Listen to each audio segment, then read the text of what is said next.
Genesis 1. In the beginning, God created the heavens and the earth.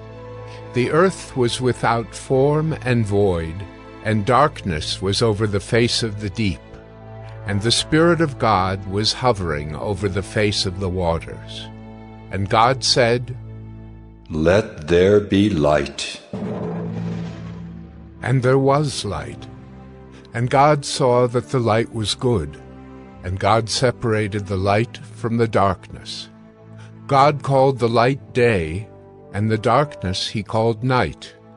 And there was evening, and there was morning the first day. And God said, "Let there be an expanse in the midst of the waters, and let it separate the waters from the waters." And God made the expanse, and separated the waters that were under the expanse from the waters that were above the expanse. And it was so. And God called the expanse heaven. And there was evening, and there was morning the second day. And God said, "Let the waters under the heavens be gathered together into one place, and let the dry land appear." And it was so.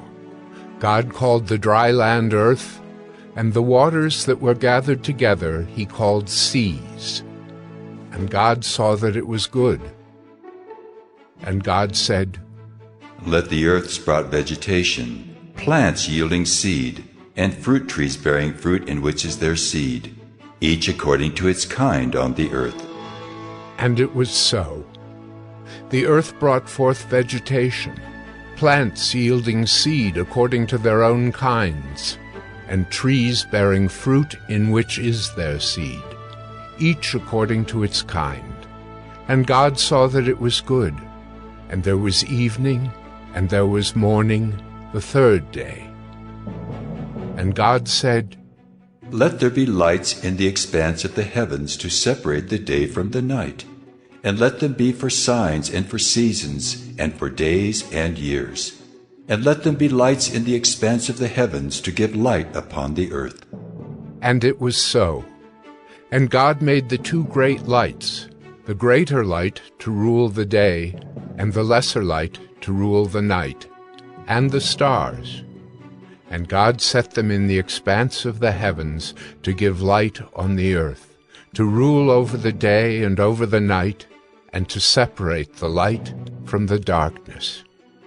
And God saw that it was good. And there was evening, and there was morning the fourth day. And God said, "Let the waters swarm with swarms of living creatures, and let birds fly above the earth across the expanse of the heavens." So God created the great sea creatures, and every living creature that moves, with which the waters swarm according to their kinds, and every winged bird according to its kind. And God saw that it was good. And God blessed them, saying, "Be fruitful, and multiply, and fill the waters in the seas, and let birds multiply on the earth." And there was evening, and there was morning the fifth day.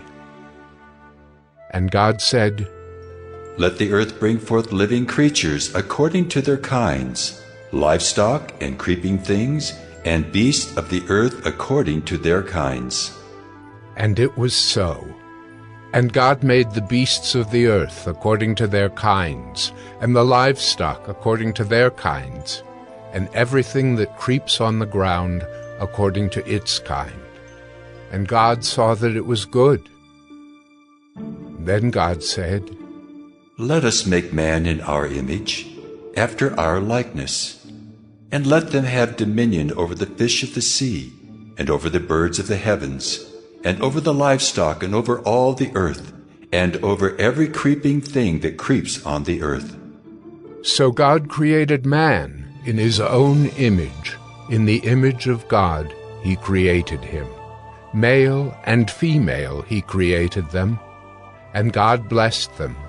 And God said to them, "Be fruitful and multiply, and fill the earth and subdue it, and have dominion over the fish of the sea, and over the birds of the heavens, and over every living thing that moves on the earth. And God said, Behold, I have given you every plant yielding seed that is on the face of all the earth, and every tree with seed in its fruit. You shall have them for food. And to every beast of the earth, and to every bird of the heavens, and to everything that creeps on the earth, everything that has the breath of life, I have given every green plant for food. And it was so. And God saw everything that he had made, and behold, it was very good. And there was evening, and there was morning, the sixth day. Genesis 2. Thus the heavens and the earth were finished, and all the host of them. And on the seventh day God finished his work that he had done, and he rested on the seventh day from all his work that he had done. So God blessed the seventh day, and made it holy, because on it God rested from all his work that he had done in creation. These are the generations of the heavens and the earth when they were created, in the day that the Lord God made the earth and the heavens. When no bush of the field was yet in the land, and no small plant of the field had yet sprung up, for the Lord God had not caused it to rain on the land, and there was no man to work the ground. And a mist was going up from the land, and was watering the whole face of the ground. Then the Lord God formed the man of dust from the ground, and breathed into his nostrils the breath of life. And the man became a living creature. And the Lord God planted a garden in Eden, in the east, and there he put the man whom he had formed. And out of the ground the Lord God made to spring up every tree that is pleasant to the sight and good for food. The tree of life was in the midst of the garden, and the tree of the knowledge of good and evil. A river flowed out of Eden to water the garden, and there it divided and became 4 rivers. The name of the first is the Pishon. It is the one that flowed around the whole land of Havilah, where there is gold. And the gold of that land is good. Bdellium and onyx stone are there. The name of the second river is the Gihon. It is the one that flowed around the whole land of Cush. And the name of the third river is the Tigris, which flows east of Assyria. And the fourth river is the Euphrates. The Lord God took the man and put him in the Garden of Eden to work it and keep it. And the Lord God commanded the man, saying, You may surely eat of every tree of the garden, but of the tree of the knowledge of good and evil you shall not eat, for in the day that you eat of it you shall surely die. Then the Lord God said, It is not good that the man should be alone. I will make him a helper fit for him.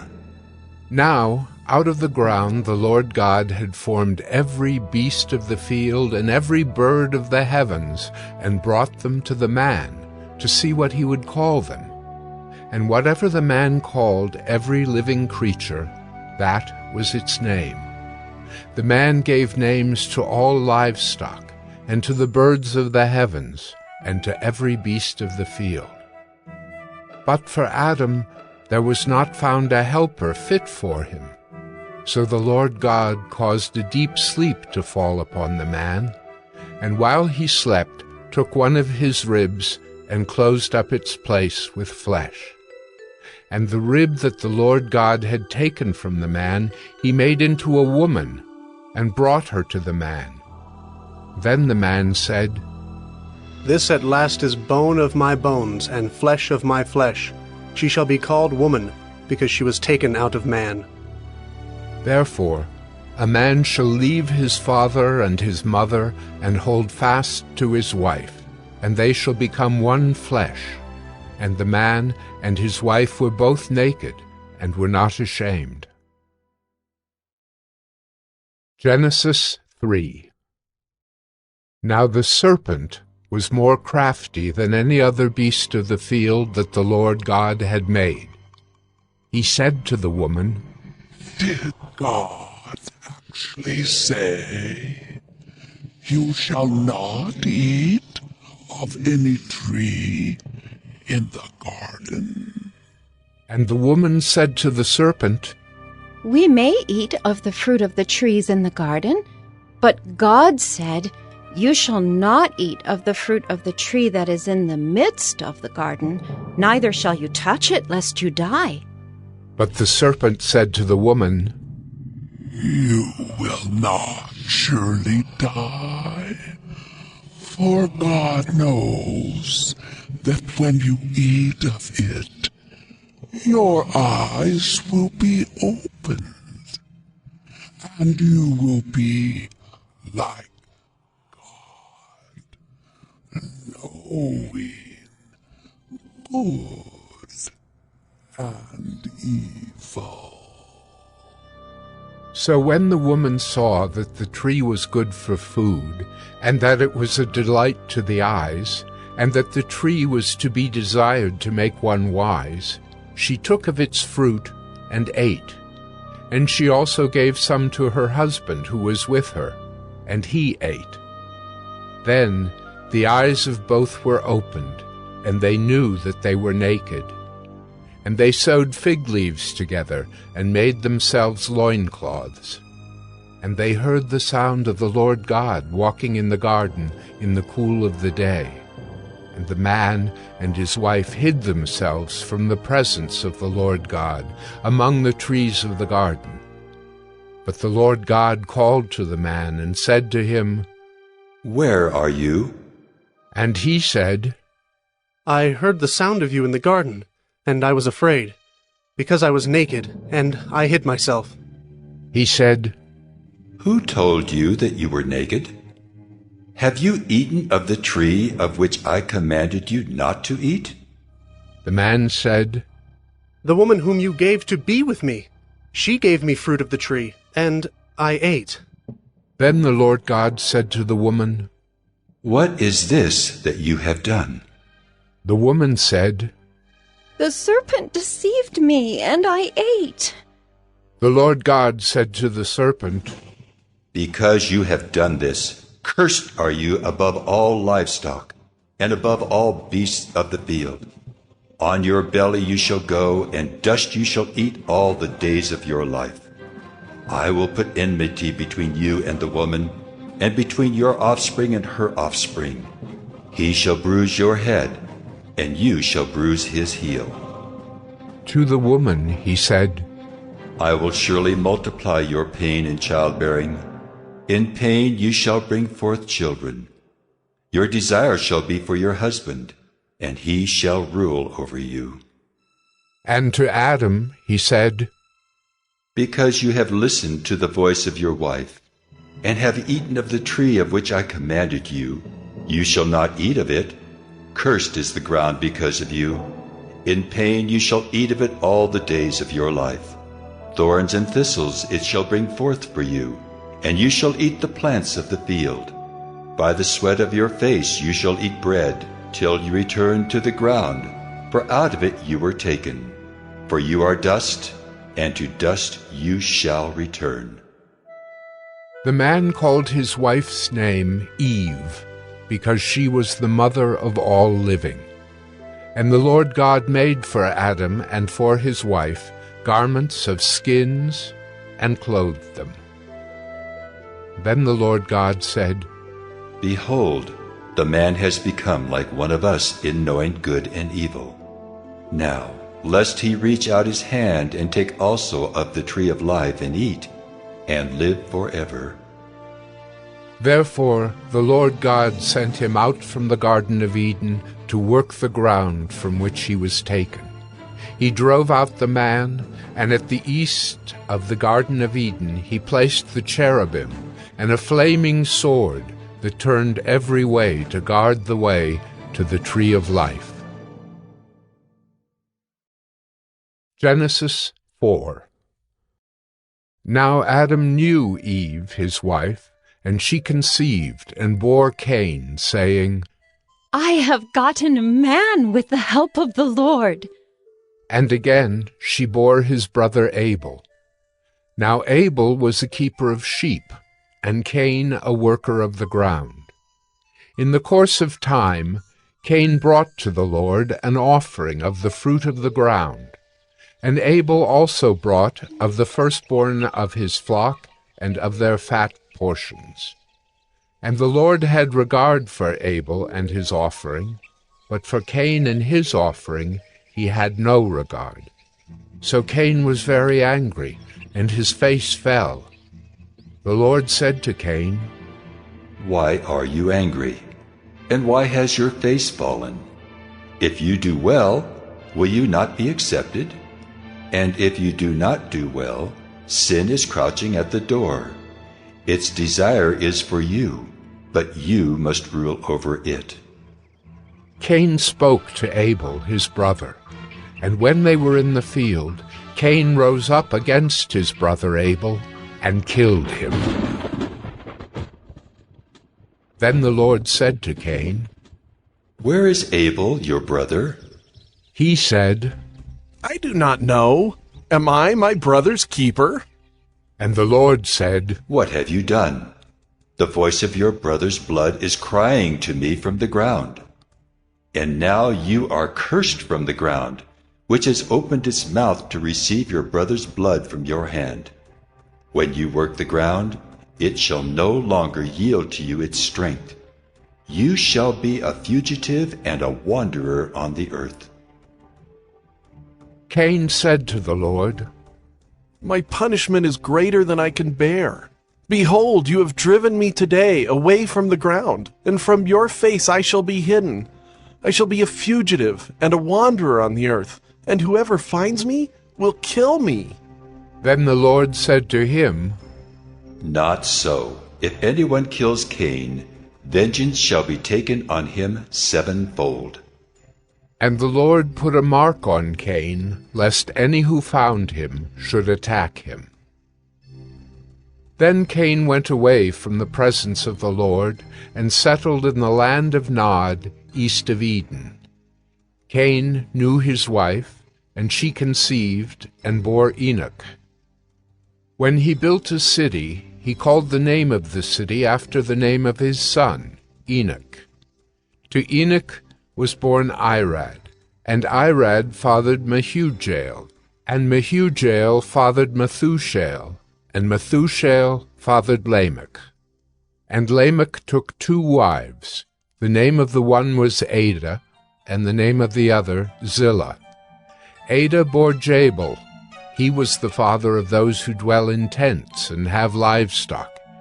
His brother's name was Jubal. He was the father of all those who play the lyre and pipe. Zillah also bore Tubal-Cain.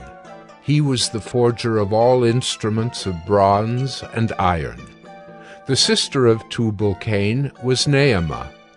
Lamech said to his wives, Ada and Zillah, hear my voice. You wives of Lamech, listen to what I say. I have killed a man for wounding me, a young man for striking me.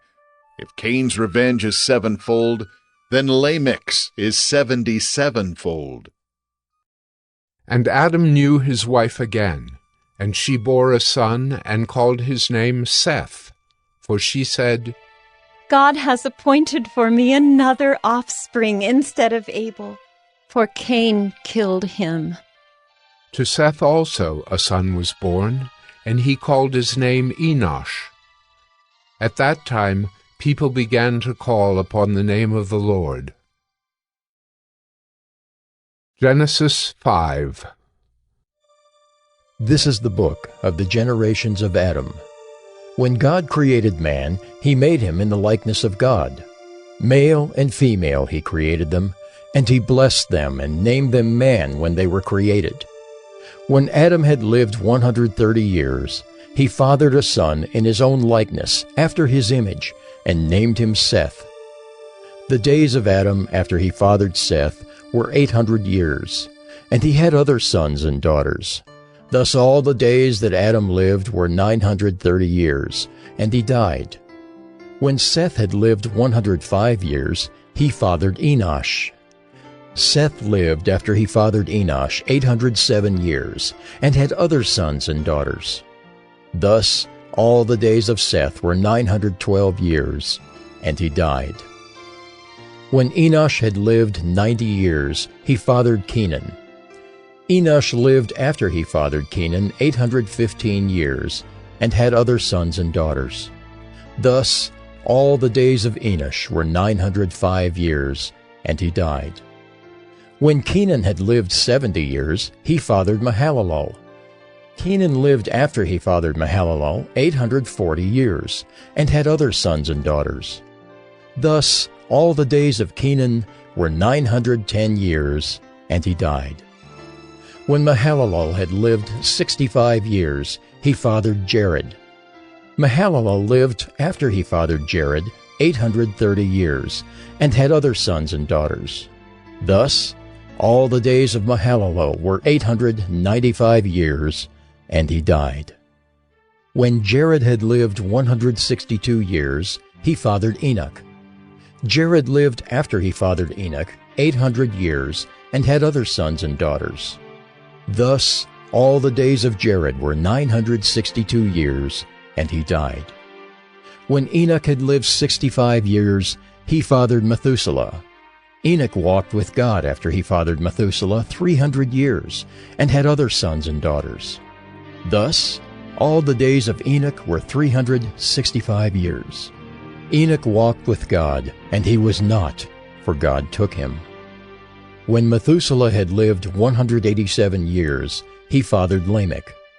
Methuselah lived after he fathered Lamech 782 years, and had other sons and daughters. Thus all the days of Methuselah were 969 years, and he died. When Lamech had lived 182 years, he fathered a son, and called his name Noah, saying, Out of the ground that the Lord has cursed, this one shall bring us relief from our work and from the painful toil of our hands. Lamech lived after he fathered Noah 595 years, and had other sons and daughters. Thus all the days of Lamech were 777 years, and he died. After Noah was 500 years old, Noah fathered Shem, Ham, and Japheth. Genesis 6. When man began to multiply on the face of the land, and daughters were born to them, the sons of God saw that the daughters of man were attractive, and they took as their wives any they chose. Then the Lord said, My spirit shall not abide in man forever, for he is flesh. His days shall be 120 years. The Nephilim were on the earth in those days, and also afterward, when the sons of God came into the daughters of man, and they bore children to them. These were the mighty men who were of old, the men of renown. The Lord saw that the wickedness of man was great in the earth, and that every intention of the thoughts of his heart was only evil continually. And the Lord was sorry that he had made man on the earth, and it grieved him to his heart. So the Lord said, I will blot out man whom I have created from the face of the land, man and animals and creeping things and birds of the heavens, for I am sorry that I have made them. But Noah found favor in the eyes of the Lord. These are the generations of Noah. Noah was a righteous man, blameless in his generation. Noah walked with God. And Noah had 3 sons, Shem, Ham, and Japheth. Now the earth was corrupt in God's sight, and the earth was filled with violence. And God saw the earth, and behold, it was corrupt, for all flesh had corrupted their way on the earth. And God said to Noah, I have determined to make an end of all flesh, for the earth is filled with violence through them. Behold, I will destroy them with the earth. Make yourself an ark of gopher wood. Make rooms in the ark, and cover it inside and out with pitch. This is how you are to make it. The length of the ark, 300 cubits. Its breadth, 50 cubits. And its height, 30 cubits. Make a roof for the ark, and finish it to a cubit above, and set the door of the ark in its side. Make it with lower, second, and third decks. For behold, I will bring a flood of waters upon the earth, to destroy all flesh in which is the breath of life under heaven. Everything that is on the earth shall die. But I will establish my covenant with you, and you shall come into the ark, you, your sons, your wife, and your sons' wives with you. And of every living thing of all flesh, you shall bring 2 of every sort into the ark to keep them alive with you. They shall be male and female, of the birds according to their kinds, and of the animals according to their kinds, of every creeping thing of the ground according to its kind. 2 of every sort shall come in to you to keep them alive. Also take with you every sort of food that is eaten, and store it up. It shall serve as food for you and for them. Noah did this. He did all that God commanded him. Genesis 7. Then the Lord said to Noah, Go into the ark, you and all your household, for I have seen that you are righteous before me in this generation. Take with you 7 pairs of all clean animals, the male and his mate, and a pair of the animals that are not clean, the male and his mate, and 7 pairs of the birds of the heavens also, male and female, to keep their offspring alive on the face of all the earth. For in 7 days I will send rain on the earth 40 days and 40 nights, and every living thing that I have made I will blot out from the face of the ground. And Noah did all that the Lord had commanded him. Noah was 600 years old when the flood of waters came upon the earth. And Noah and his sons and his wife and his sons' wives with him went into the ark to escape the waters of the flood. Of clean animals and of animals that are not clean, and of birds, and of everything that creeps on the ground, 2 and 2, male and female, went into the ark with Noah, as God had commanded Noah. And after 7 days the waters of the flood came upon the earth. In the 600th year of Noah's life, in the 2nd month, on the 17th day of the month, on that day all the fountains of the great deep burst forth, and the windows of the heavens were opened. And rain fell upon the earth 40 days and 40 nights. On the very same day, Noah and his sons, Shem and Ham and Japheth, and Noah's wife and the 3 wives of his sons with them, entered the ark, they and every beast according to its kind, and all the livestock according to their kinds, and every creeping thing that creeps on the earth according to its kind, and every bird according to its kind, every winged creature. They went into the ark with Noah, 2 and 2 of all flesh in which there was the breath of life. And those that entered, male and female of all flesh, went in as God had commanded him. And the Lord shut him in. The flood continued 40 days on the earth. The waters increased and bore up the ark, and it rose high above the earth. The waters prevailed and increased greatly on the earth, and the ark floated on the face of the waters. And the waters prevailed so mightily on the earth that all the high mountains under the whole heaven were covered. The waters prevailed above the mountains, covering them 15 cubits deep. And all flesh died that moved on the earth, birds, livestock, beasts, all swarming creatures that swarm on the earth, and all mankind. Everything on the dry land in whose nostrils was the breath of life died. He blotted out every living thing that was on the face of the ground, man and animals and creeping things and birds of the heavens. They were blotted out from the earth.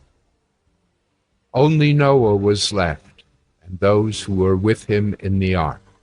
And the waters prevailed on the earth 150 days. Genesis 8. But God remembered Noah and all the beasts and all the livestock that were with him in the ark. And God made a wind blow over the earth, and the waters subsided. The fountains of the deep and the windows of the heavens were closed, the rain from the heavens was restrained, and the waters receded from the earth continually. At the end of 150 days the waters had abated, and in the 7th month, on the 17th day of the month, the ark came to rest on the mountains of Ararat. And the waters continued to abate until the 10th month. In the 10th month, on the 1st day of the month, the tops of the mountains were seen. At the end of 40 days, Noah opened the window of the ark that he had made, and sent forth a raven. It went to and fro until the waters were dried up from the earth. Then he sent forth a dove from him to see if the waters had subsided from the face of the ground. But the dove found no place to set her foot, and she returned to him to the ark, for the waters were still on the face of the whole earth. So he put out his hand and took her, and brought her into the ark with him. He waited another 7 days, and again he sent forth the dove out of the ark. And the dove came back to him in the evening, and behold, in her mouth was a freshly plucked olive leaf. So Noah knew that the waters had subsided from the earth. Then he waited another 7 days and sent forth the dove, and she did not return to him any more. In the 601st year, in the 1st month, the 1st day of the month, the waters were dried from off the earth. And Noah removed the covering of the ark and looked, and behold, the face of the ground was dry. In the 2nd month, on the 27th day of the month, the earth had dried out. Then God said to Noah, Go out from the ark, you and your wife and your sons and your sons' wives with you. Bring out with you every living thing that is with you of all flesh, birds and animals, and every creeping thing that creeps on the earth, that they may swarm on the earth and be fruitful and multiply on the earth. So Noah went out, and his sons and his wife and his sons' wives with him. Every beast, every creeping thing, and every bird, everything that moves on the earth, went out by families from the ark. Then Noah built an altar to the Lord, and took some of every clean animal and some of every clean bird, and offered burnt offerings on the altar. And when the Lord smelled the pleasing aroma, the Lord said in his heart, I will never again curse the ground because of man, for the intention of man's heart is evil from his youth. Neither will I ever again strike down every living creature as I have done. While the earth remains, seedtime and harvest, cold and heat, summer and winter, day and night shall not cease. Genesis 9. And God blessed Noah and his sons, and said to them, Be fruitful and multiply and fill the earth. The fear of you and the dread of you shall be upon every beast of the earth, and upon every bird of the heavens, upon everything that creeps on the ground, and all the fish of the sea. Into your hand they are delivered. Every moving thing that lives shall be food for you. And as I gave you the green plants, I give you everything. But you shall not eat flesh with its life, that is, its blood.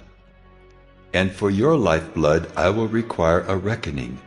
From every beast I will require it, and from man. From his fellow man I will require a reckoning for the life of man. Whoever sheds the blood of man, by man shall his blood be shed. For God made man in his own image. And you, be fruitful and multiply. Teem on the earth and multiply in it. Then God said to Noah and to his sons with him, Behold, I establish my covenant with you and your offspring after you, and with every living creature that is with you, the birds, the livestock, and every beast of the earth with you. As many as came out of the ark, it is for every beast of the earth. I establish my covenant with you, that never again shall all flesh be cut off by the waters of the flood, and never again shall there be a flood to destroy the earth. And God said, This is the sign of the covenant that I make between me and you and every living creature that is with you, for all future generations. I have set my bow in the cloud, and it shall be a sign of the covenant between me and the earth. When I bring clouds over the earth and the bow is seen in the clouds, I will remember my covenant that is between me and you and every living creature of all flesh. And the waters shall never again become a flood to destroy all flesh. When the bow is in the clouds, I will see it and remember the everlasting covenant between God and every living creature of all flesh that is on the earth. God said to Noah, This is the sign of the covenant that I have established between me and all flesh that is on the earth. The sons of Noah who went forth from the ark were Shem, Ham, and Japheth. Ham was the father of Canaan. These three were the sons of Noah, and from these the people of the whole earth were dispersed. Noah began to be a man of the soil, and he planted a vineyard. He drank of the wine, and became drunk, and lay uncovered in his tent. And Ham, the father of Canaan, saw the nakedness of his father, and told his two brothers outside. Then Shem and Japheth took a garment, laid it on both their shoulders, and walked backward, and covered the nakedness of their father. Their faces were turned backward, and they did not see their father's nakedness. When Noah awoke from his wine, and knew what his youngest son had done to him, he said, Cursed be Canaan, a servant of servants shall he be to his brothers. He also said, Blessed be the Lord, the God of Shem, and let Canaan be his servant. May God enlarge Japheth, and let him dwell in the tents of Shem, and let Canaan be his servant. After the flood, Noah lived 350 years. All the days of Noah were 950 years, and he died. Genesis 10. These are the generations of the sons of Noah: Shem, Ham, and Japheth. Sons were born to them after the flood. The sons of Japheth: Gomer, Magog, Madai, Javan, Tubal, Meshech, and Tyrus. The sons of Gomer: Ashkenaz, Riphath, and Togarmah. The sons of Javan: Elisha, Tarshish, Kittim, and Dodanim. From these the coastland peoples spread in their lands, each with his own language, by their clans, in their nations. The sons of Ham: Cush, Egypt, Put, and Canaan. The sons of Cush: Seba, Havilah, Sabta, Raamah, and Sabtucah. The sons of Raamah: Sheba and Dedan. Cush fathered Nimrod. He was the first on earth to be a mighty man. He was a mighty hunter before the Lord. Therefore it is said, like Nimrod, a mighty hunter before the Lord. The beginning of his kingdom was Babel, Erech, Akkad, and Calneh in the land of Shinar. From that land he went into Assyria and built Nineveh, Rehoboth-ir, Calah, and Resen between Nineveh and Calah, that is, the great city. Egypt fathered Ludim, Anamim, Lehabim, Naphtahim, Pathrusim, Caslahim, from whom the Philistines came, and Caphtorim. Canaan fathered Sidon his firstborn, and Heth, and the Jebusites, the Amorites, the Girgashites, the Hivites, the Archites, the Sinites, the Arvadites, the Zemarites, and the Hamathites. Afterward, the clans of the Canaanites dispersed, and the territory of the Canaanites extended from Sidon in the direction of Gerar as far as Gaza, and in the direction of Sodom, Gomorrah, Admah, and Zeboim, as far as Lasha. These are the sons of Ham by their clans, their languages, their lands, and their nations. To Shem also, the father of all the children of Eber, the elder brother of Japheth, children were born. The sons of Shem: Elam, Asher, Arpachshad, Lud, and Aram. The sons of Aram: Uz, Hul, Gether, and Mash. Arpachshad fathered Shelah, and Shelah fathered Eber. To Eber were born 2 sons. The name of the one was Peleg, for in his days the earth was divided, and his brother's name was Joktan. Joktan fathered Almodad, Sheleph, Hazarmaveth, Jireh, Hadoram, Uzal, Diklah, Obal, Abimiel, Sheba, Ophir, Havilah, and Jobab. All these were the sons of Joktan. The territory in which they live extended from Mesha in the direction of Sephar to the hill country of the east. These are the sons of Shem by their clans, their languages, their lands, and their nations. These are the clans of the sons of Noah, according to their genealogies, in their nations. And from these the nations spread abroad on the earth after the flood. Genesis 11. Now the whole earth had one language and the same words, and as people migrated from the east, they found a plain in the land of Shinar and settled there. And they said to one another, "Come, let us make bricks and burn them thoroughly." And they had brick for stone and bitumen for mortar. Then they said, Come, let us build ourselves a city and a tower with its top in the heavens, and let us make a name for ourselves, lest we be dispersed over the face of the whole earth. And the Lord came down to see the city and the tower which the children of man had built. And the Lord said, Behold, they are one people, and they have all one language. And this is only the beginning of what they will do, and nothing that they propose to do will now be impossible for them. Come, let us go down and there confuse their language, so that they may not understand one another's speech. So the Lord dispersed them from there over the face of all the earth, and they left off building the city. Therefore its name was called Babel, because there the Lord confused the language of all the earth. And from there the Lord dispersed them over the face of all the earth. These are the generations of Shem. When Shem was 100 years old, he fathered Arpachshad 2 years after the flood. And Shem lived after he fathered Arpachshad 500 years, and had other sons and daughters. When Arpachshad had lived 35 years, he fathered Shelah.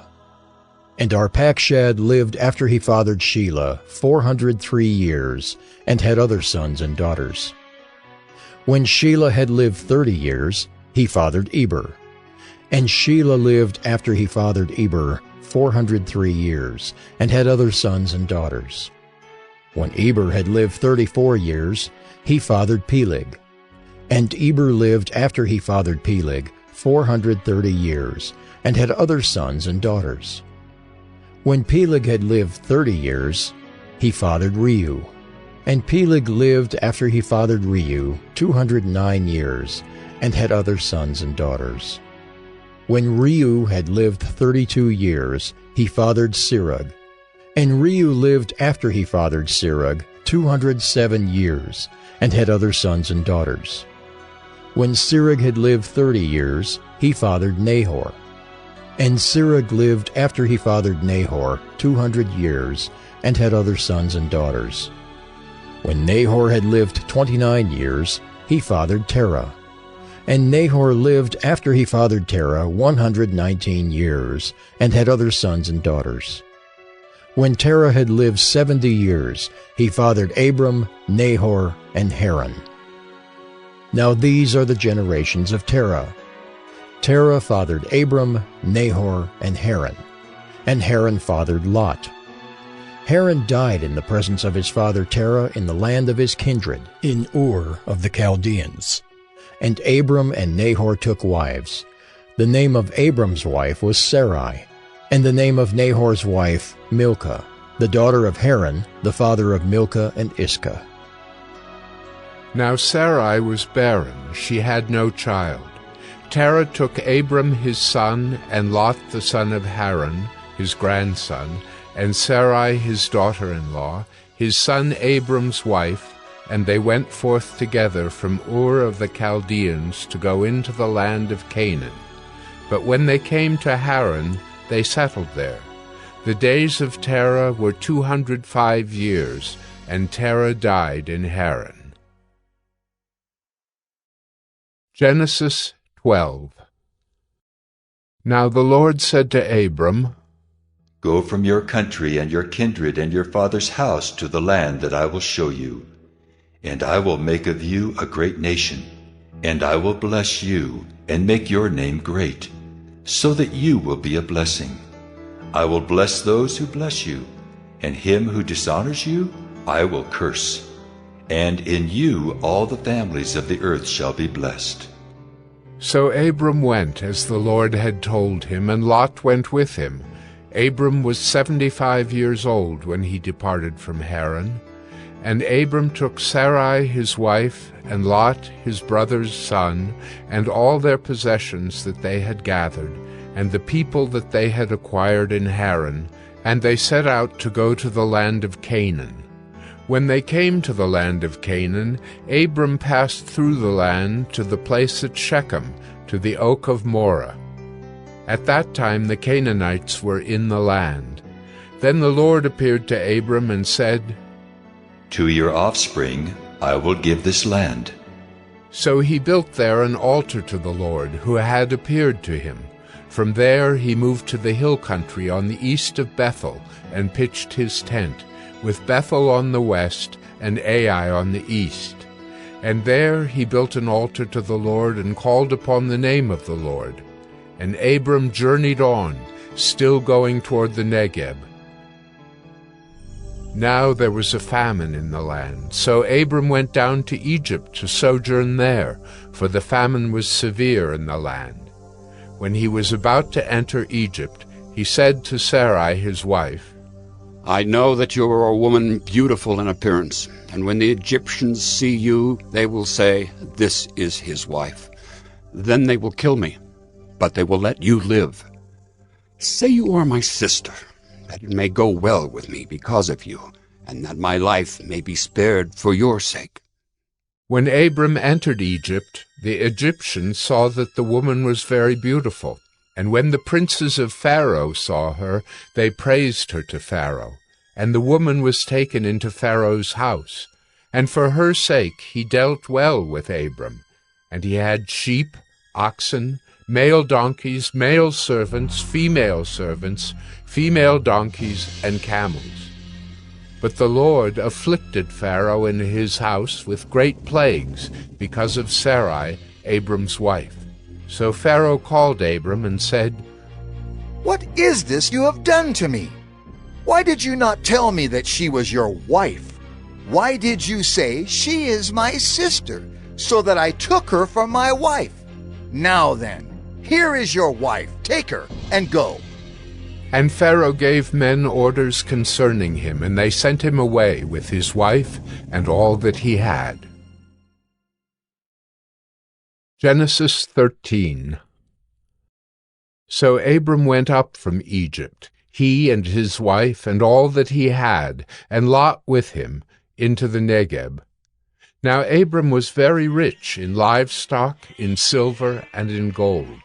And he journeyed on from the Negeb as far as Bethel, to the place where his tent had been at the beginning, between Bethel and Ai, to the place where he had made an altar at the first. And there Abram called upon the name of the Lord.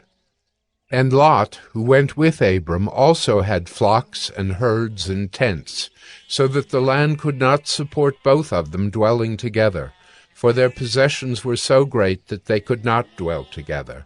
And there was strife between the herdsmen of Abram's livestock and the herdsmen of Lot's livestock. At that time the Canaanites and the Perizzites were dwelling in the land. Then Abram said to Lot, Let there be no strife between you and me, between your herdsmen and my herdsmen, for we are kinsmen. Is not the whole land before you? Separate yourself from me. If you take the left hand, then I will go to the right. Or if you take the right hand, then I will go to the left. And Lot lifted up his eyes, and saw that the Jordan valley was well watered everywhere, like the garden of the Lord, like the land of Egypt, in the direction of Zoar. This was before the Lord destroyed Sodom and Gomorrah. So Lot chose for himself all the Jordan valley, and Lot journeyed east. Thus they separated from each other. Abram settled in the land of Canaan, while Lot settled among the cities of the valley, and moved his tent as far as Sodom. Now the men of Sodom were wicked, great sinners against the Lord. The Lord said to Abram, after Lot had separated from him, Lift up your eyes and look from the place where you are, northward and southward and eastward and westward. For all the land that you see I will give to you and to your offspring forever. I will make your offspring as the dust of the earth, so that if one can count the dust of the earth, your offspring also can be counted. Arise, walk through the length and the breadth of the land, for I will give it to you. So Abram moved his tent, and came and settled by the oaks of Mamre, which are at Hebron, and there he built an altar to the Lord. Genesis 14. In the days of Amraphel, king of Shinar, Arioch, king of Elasar, Chedorlaomer, king of Elam, and Tidal, king of Goyim. These kings made war with Bera, king of Sodom, Bersha, king of Gomorrah, Shinab, king of Admah, Shemeber, king of Zeboim, and the king of Bela, that is Zoar. And all these joined forces in the valley of Siddim, that is the Salt Sea. 12 years they had served Chedorlaomer, but in the 13th year they rebelled. In the 14th year Chedorlaomer and the kings who were with him came and defeated the Rephaim in Ashtaroth-Karnaim, the Zuzim in Ham, the Emim in Sheva Kiriathaim, and the Horites in their hill country of Seir as far as El-Paran on the border of the wilderness. Then they turned back and came to En-Mishpat, that is Kadesh, and defeated all the country of the Amalekites and also the Amorites, who were dwelling in Hazazon Tamar. Then the king of Sodom, the king of Gomorrah, the king of Admah, the king of Zeboim, and the king of Bela, that is Zoar, went out, and they joined battle in the valley of Siddim with Chedorlaomer, king of Elam, Tidal, king of Goyim, Amraphel, king of Shinar, and Arioch, king of Elasar, 4 kings against 5. Now the valley of Siddim was full of bitumen pits, and as the kings of Sodom and Gomorrah fled, some fell into them, and the rest fled to the hill country. So the enemy took all the possessions of Sodom and Gomorrah, and all their provisions, and went their way. They also took Lot, the son of Abram's brother, who was dwelling in Sodom, and his possessions, and went their way. Then one who had escaped came and told Abram the Hebrew, who was living by the oaks of Mamre the Amorite, brother of Eshcol and of Aner. These were allies of Abram. When Abram heard that his kinsman had been taken captive, he led forth his trained men, born in his house, 318 of them, and went in pursuit as far as Dan. And he divided his forces against them by night, he and his servants, and defeated them and pursued them to Hobah, north of Damascus. Then he brought back all the possessions, and also brought back his kinsman Lot with his possessions, and the women and the people. After his return from the defeat of Chedorlaomer and the kings who were with him, the king of Sodom went out to meet him at the valley of Sheva, that is, the king's valley. And Melchizedek, king of Salem, brought out bread and wine. He was priest of God Most High, and he blessed him and said, Blessed be Abram by God Most High, possessor of heaven and earth. And blessed be God Most High, who has delivered your enemies into your hand. And Abram gave him 1/10 of everything. And the king of Sodom said to Abram, Give me the persons, but take the goods for yourself. But Abram said to the king of Sodom, I have lifted my hand to the Lord God Most High, possessor of heaven and earth, that I would not take a thread or a sandal strap or anything that is yours, lest you should say, I have made Abram rich. I will take nothing but what the young men have eaten, and the share of the men who went with me. Let Aner, Eshcol, and Mamre take their share. Genesis 15.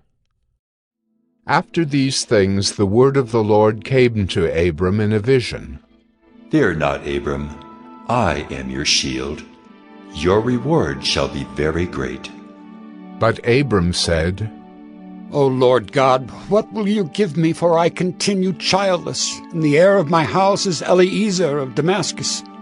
And Abram said, Behold, you have given me no offspring, and a member of my household will be my heir. And behold, the word of the Lord came to him. This man shall not be your heir. Your very own son shall be your heir.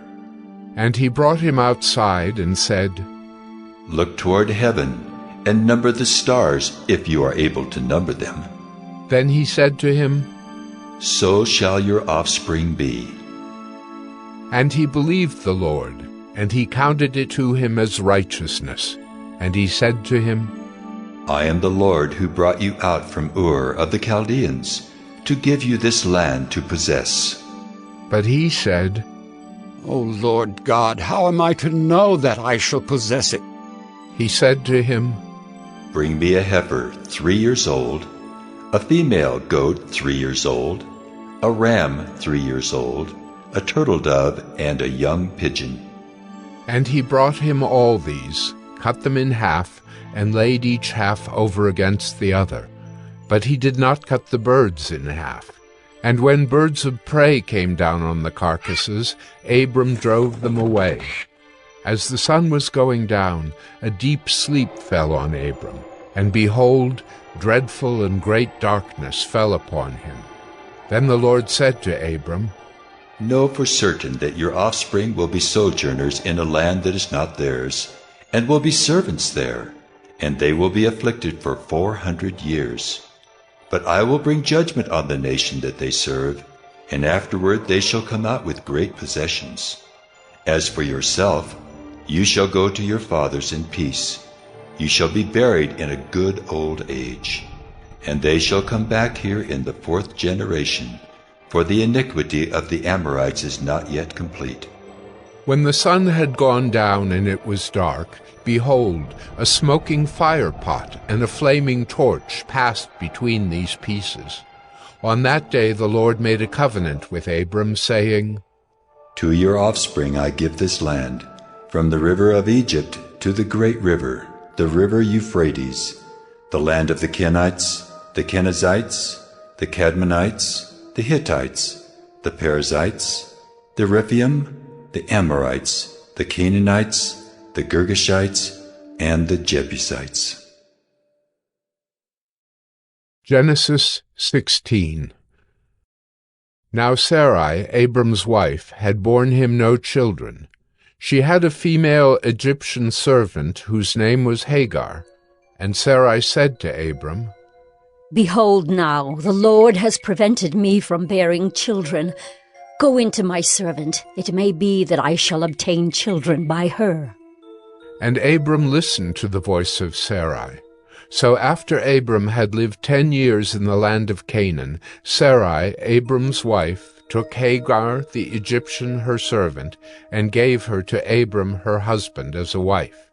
And he went in to Hagar, and she conceived. And when she saw that she had conceived, she looked with contempt on her mistress. And Sarai said to Abram, May the wrong done to me be on you. I gave my servant to your embrace, and when she saw that she had conceived, she looked on me with contempt. May the Lord judge between you and me. But Abram said to Sarai, Behold, your servant is in your power. Do to her as you please. Then Sarai dealt harshly with her, and she fled from her. The angel of the Lord found her by a spring of water in the wilderness, the spring on the way to Shur. And he said, Hagar, servant of Sarai, where have you come from, and where are you going? She said, I am fleeing from my mistress Sarai. The angel of the Lord said to her, Return to your mistress and submit to her. The angel of the Lord also said to her, I will surely multiply your offspring, so that they cannot be numbered for multitude. And the angel of the Lord said to her, Behold, you are pregnant and shall bear a son. You shall call his name Ishmael, because the Lord has listened to your affliction. He shall be a wild donkey of a man, his hand against everyone, and everyone's hand against him. And he shall dwell over against all his kinsmen. So she called the name of the Lord who spoke to her. You are a God of seeing. For she said, Truly, here I have seen him who looks after me. Therefore the well was called Bir Lahairoi. It lies between Kadesh and Bered. And Hagar bore Abram a son, and Abram called the name of his son, whom Hagar bore, Ishmael. Abram was 86 years old when Hagar bore Ishmael to Abram. Genesis 17. When Abram was 99 years old, the Lord appeared to Abram and said to him, I am God Almighty. Walk before me and be blameless, that I may make my covenant between me and you, and may multiply you greatly. Then Abram fell on his face, and God said to him, Behold, my covenant is with you, and you shall be the father of a multitude of nations. No longer shall your name be called Abram, but your name shall be Abraham. For I have made you the father of a multitude of nations. I will make you exceedingly fruitful, and I will make you into nations, and kings shall come from you. And I will establish my covenant between me and you, and your offspring after you, throughout their generations for an everlasting covenant, to be God to you and to your offspring after you. And I will give to you and to your offspring after you the land of your sojournings, all the land of Canaan for an everlasting possession, and I will be their God. And God said to Abraham, As for you, you shall keep my covenant, you and your offspring after you throughout their generations. This is my covenant which you shall keep between me and you and your offspring after you. Every male among you shall be circumcised. You shall be circumcised in the flesh of your foreskins, and it shall be a sign of the covenant between me and you. He who is 8 days old among you shall be circumcised, every male throughout your generations, whether born in your house or bought with your money from any foreigner who is not of your offspring. Both he who is born in your house and he who is bought with your money shall surely be circumcised. so shall my covenant be in your flesh an everlasting covenant. Any uncircumcised male who is not circumcised in the flesh of his foreskin shall be cut off from his people. He has broken my covenant. And God said to Abraham, As for Sarai, your wife, you shall not call her name Sarai, but Sarah shall be her name. I will bless her, and moreover, I will give you a son by her. I will bless her, and she shall become nations. Kings of people shall come from her.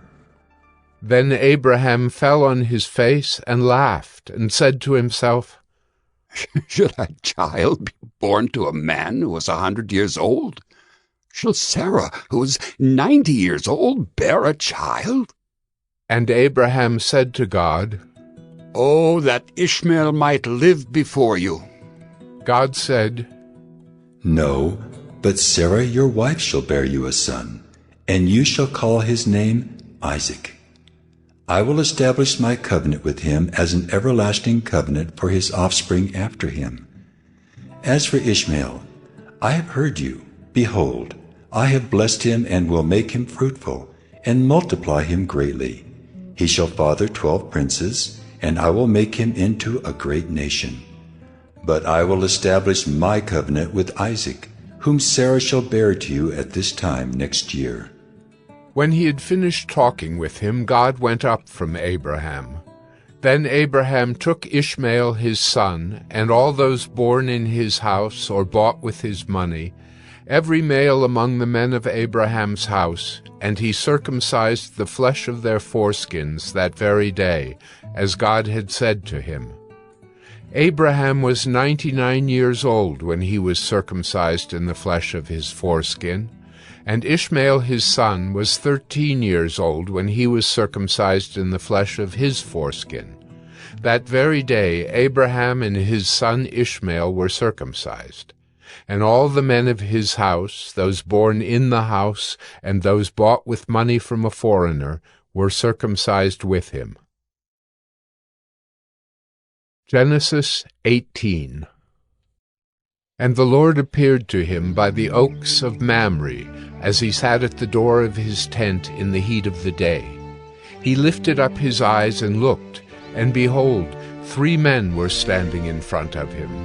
When he saw them, he ran from the tent door to meet them, and bowed himself to the earth, and said, O Lord, if I have found favor in your sight, do not pass by your servant.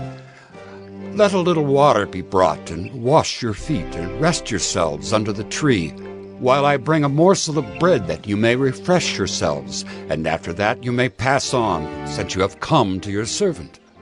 So they said, Do as you have said.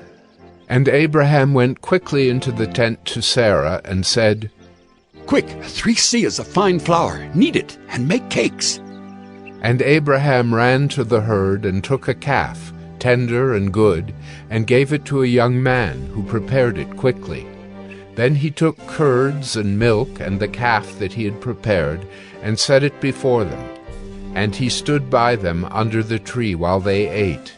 They said to him, Where is Sarah, your wife? And he said, She is in the tent. The Lord said, I will surely return to you about this time next year, and Sarah your wife shall have a son. And Sarah was listening at the tent door behind him. Now Abraham and Sarah were old, advanced in years. The way of women had ceased to be with Sarah. So Sarah laughed to herself, saying, After I am worn out and my Lord is old, shall I have pleasure? The Lord said to Abraham, Why did Sarah laugh and say, Shall I indeed bear a child now that I am old? Is anything too hard for the Lord? At the appointed time I will return to you, about this time next year, and Sarah shall have a son. But Sarah denied it, saying, I did not laugh. For she was afraid. He said, No, but you did laugh. Then the men set out from there, and they looked down toward Sodom. And Abraham went with them to set them on their way. The Lord said, Shall I hide from Abraham what I am about to do, seeing that Abraham shall surely become a great and mighty nation, and all the nations of the earth shall be blessed in him? For I have chosen him that he may command his children and his household after him, to keep the way of the Lord by doing righteousness and justice, so that the Lord may bring to Abraham what he has promised him. Then the Lord said, Because the outcry against Sodom and Gomorrah is great, and their sin is very grave, I will go down to see whether they have done altogether according to the outcry that has come to me, and if not, I will know. So the men turned from there and went toward Sodom, but Abraham still stood before the Lord. Then Abraham drew near and said, Will you indeed sweep away the righteous with the wicked? Suppose there are 50 righteous within the city. Will you then sweep away the place and not spare it for the 50 righteous who are in it? Far be it from you to do such a thing, to put the righteous to death with the wicked, so that the righteous fare as the wicked. Far be that from you. Shall not the judge of all the earth do what is just?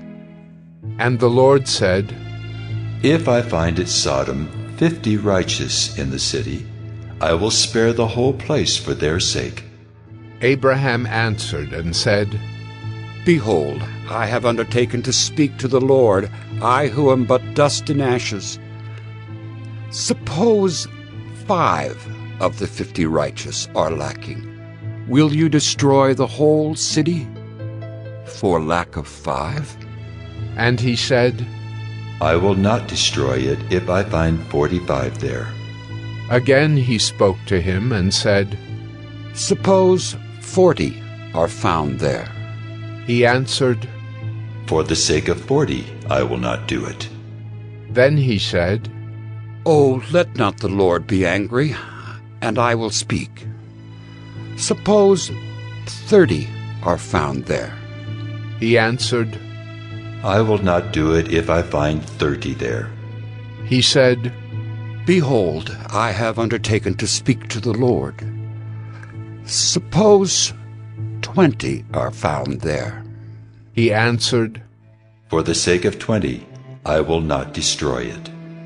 Then he said, Oh, let not the Lord be angry, and I will speak again but this once. Suppose 10 are found there. He answered, For the sake of 10, I will not destroy it. And the Lord went his way when he had finished speaking to Abraham, and Abraham returned to his place. Genesis 19.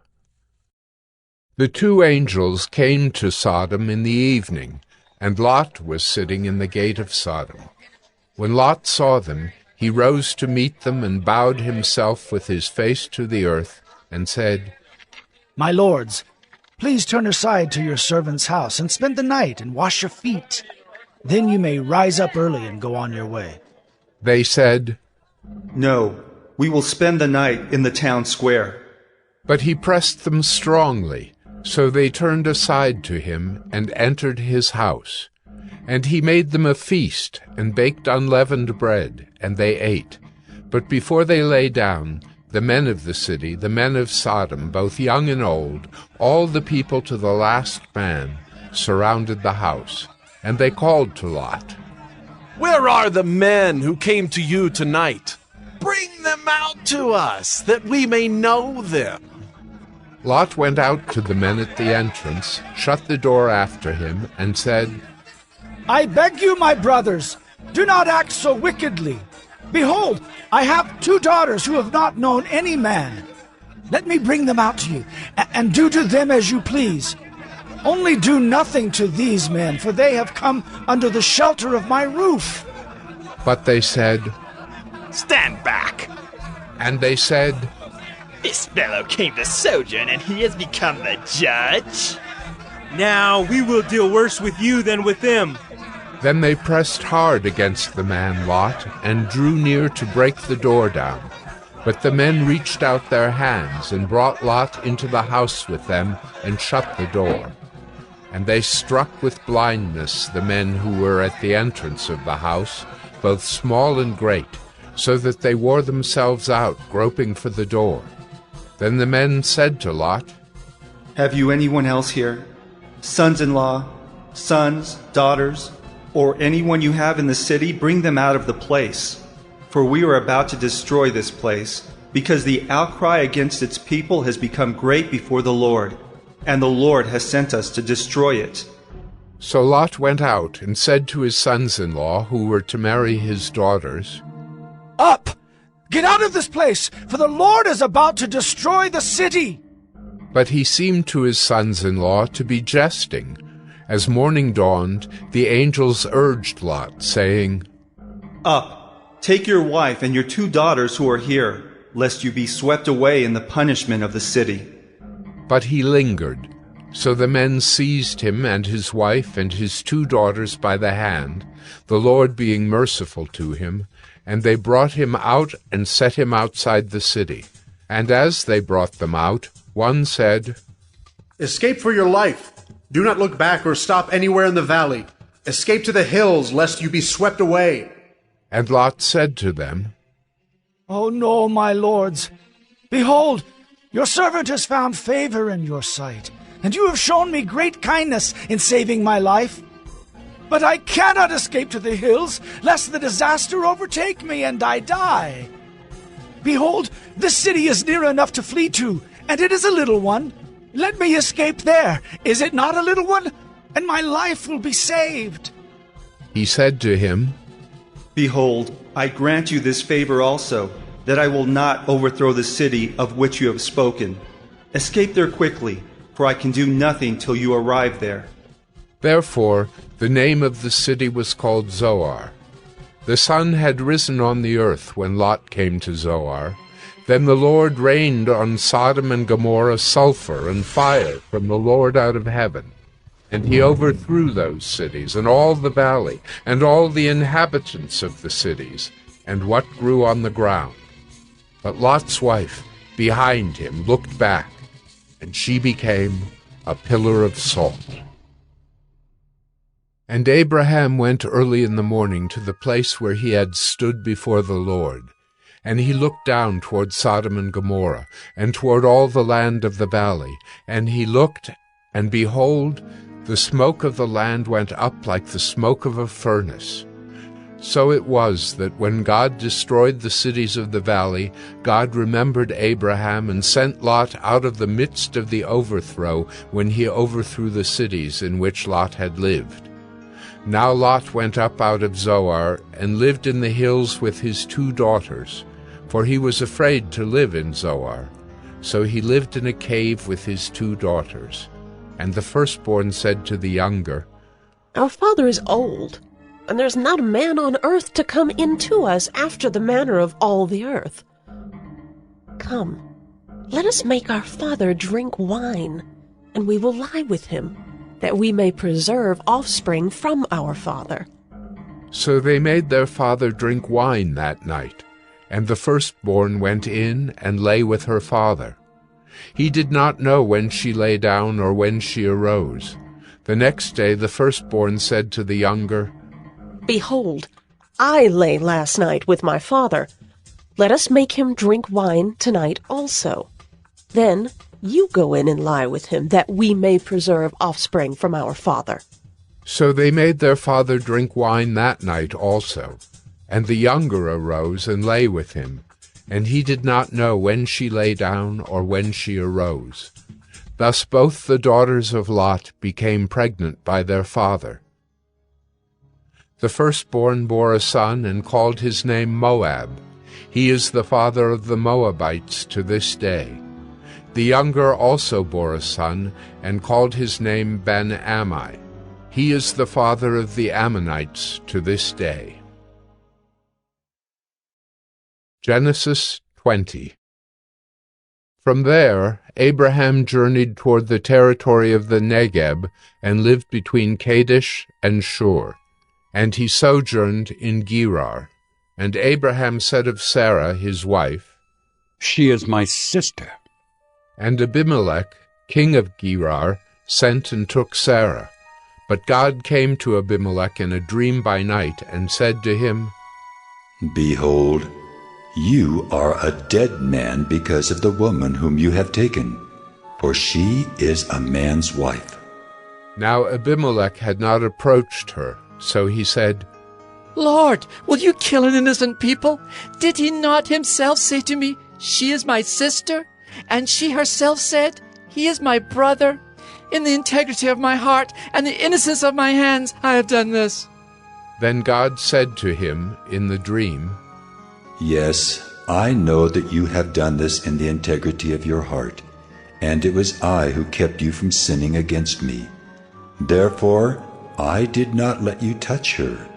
Now then, return the man's wife, for he is a prophet, so that he will pray for you, and you shall live. But if you do not return her, know that you shall surely die, you and all who are yours. So Abimelech rose early in the morning and called all his servants and told them all these things. And the men were very much afraid. Then Abimelech called Abraham and said to him, What have you done to us? And how have I sinned against you, that you have brought on me and my kingdom a great sin? You have done to me things that ought not to be done. And Abimelech said to Abraham, What did you see that you did this thing? Abraham said, I did it because I thought there is no fear of God at all in this place, and they will kill me because of my wife. Besides, she is indeed my sister, the daughter of my father, though not the daughter of my mother, and she became my wife. And when God caused me to wander from my father's house, I said to her, This is the kindness you must do me. At every place to which we come, say of me, He is my brother. Then Abimelech took sheep and oxen and male servants and female servants and gave them to Abraham and returned Sarah his wife to him. And Abimelech said, Behold, my land is before you. Dwell where it pleases you. To Sarah he said, Behold, I have given your brother 1,000 pieces of silver. It is a sign of your innocence in the eyes of all who are with you, and before everyone you are vindicated. Then Abraham prayed to God, and God healed Abimelech, and also healed his wife and female slaves, so that they bore children. For the Lord had closed all the wombs of the house of Abimelech because of Sarah, Abraham's wife. Genesis 21. The Lord visited Sarah as he had said, and the Lord did to Sarah as he had promised. And Sarah conceived and bore Abraham a son in his old age at the time of which God had spoken to him. Abraham called the name of his son who was born to him, whom Sarah bore him, Isaac. And Abraham circumcised his son Isaac when he was 8 days old, as God had commanded him. Abraham was 100 years old when his son Isaac was born to him. And Sarah said, God has made laughter for me. Everyone who hears will laugh over me. And she said, Who would have said to Abraham that Sarah would nurse children? Yet I have borne him a son in his old age. And the child grew and was weaned. And Abraham made a great feast on the day that Isaac was weaned. But Sarah saw the son of Hagar the Egyptian, whom she had borne to Abraham, laughing.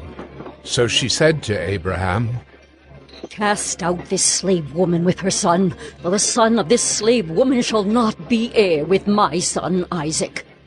And the thing was very displeasing to Abraham on account of his son. But God said to Abraham, Be not displeased because of the boy and because of your slave woman.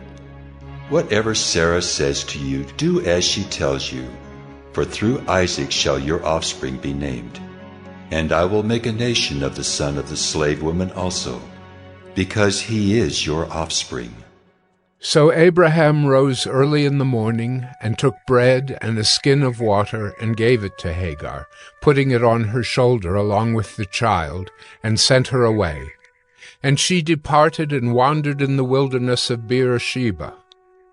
When the water in the skin was gone, she put the child under one of the bushes. Then she went and sat down opposite him, a good way off, about the distance of a bow shot. For she said, "Let me not look on the death of the child." And as she sat opposite him, she lifted up her voice and wept. And God heard the voice of the boy, and the angel of God called to Hagar from heaven, and said to her, "What troubles you, Hagar? Fear not, for God has heard the voice of the boy where he is. Up, lift up the boy, and hold him fast with your hand, for I will make him into a great nation." Then God opened her eyes, and she saw a well of water. And she went and filled the skin with water and gave the boy a drink. And God was with the boy, and he grew up. He lived in the wilderness and became an expert with the bow. He lived in the wilderness of Paran, and his mother took a wife for him from the land of Egypt.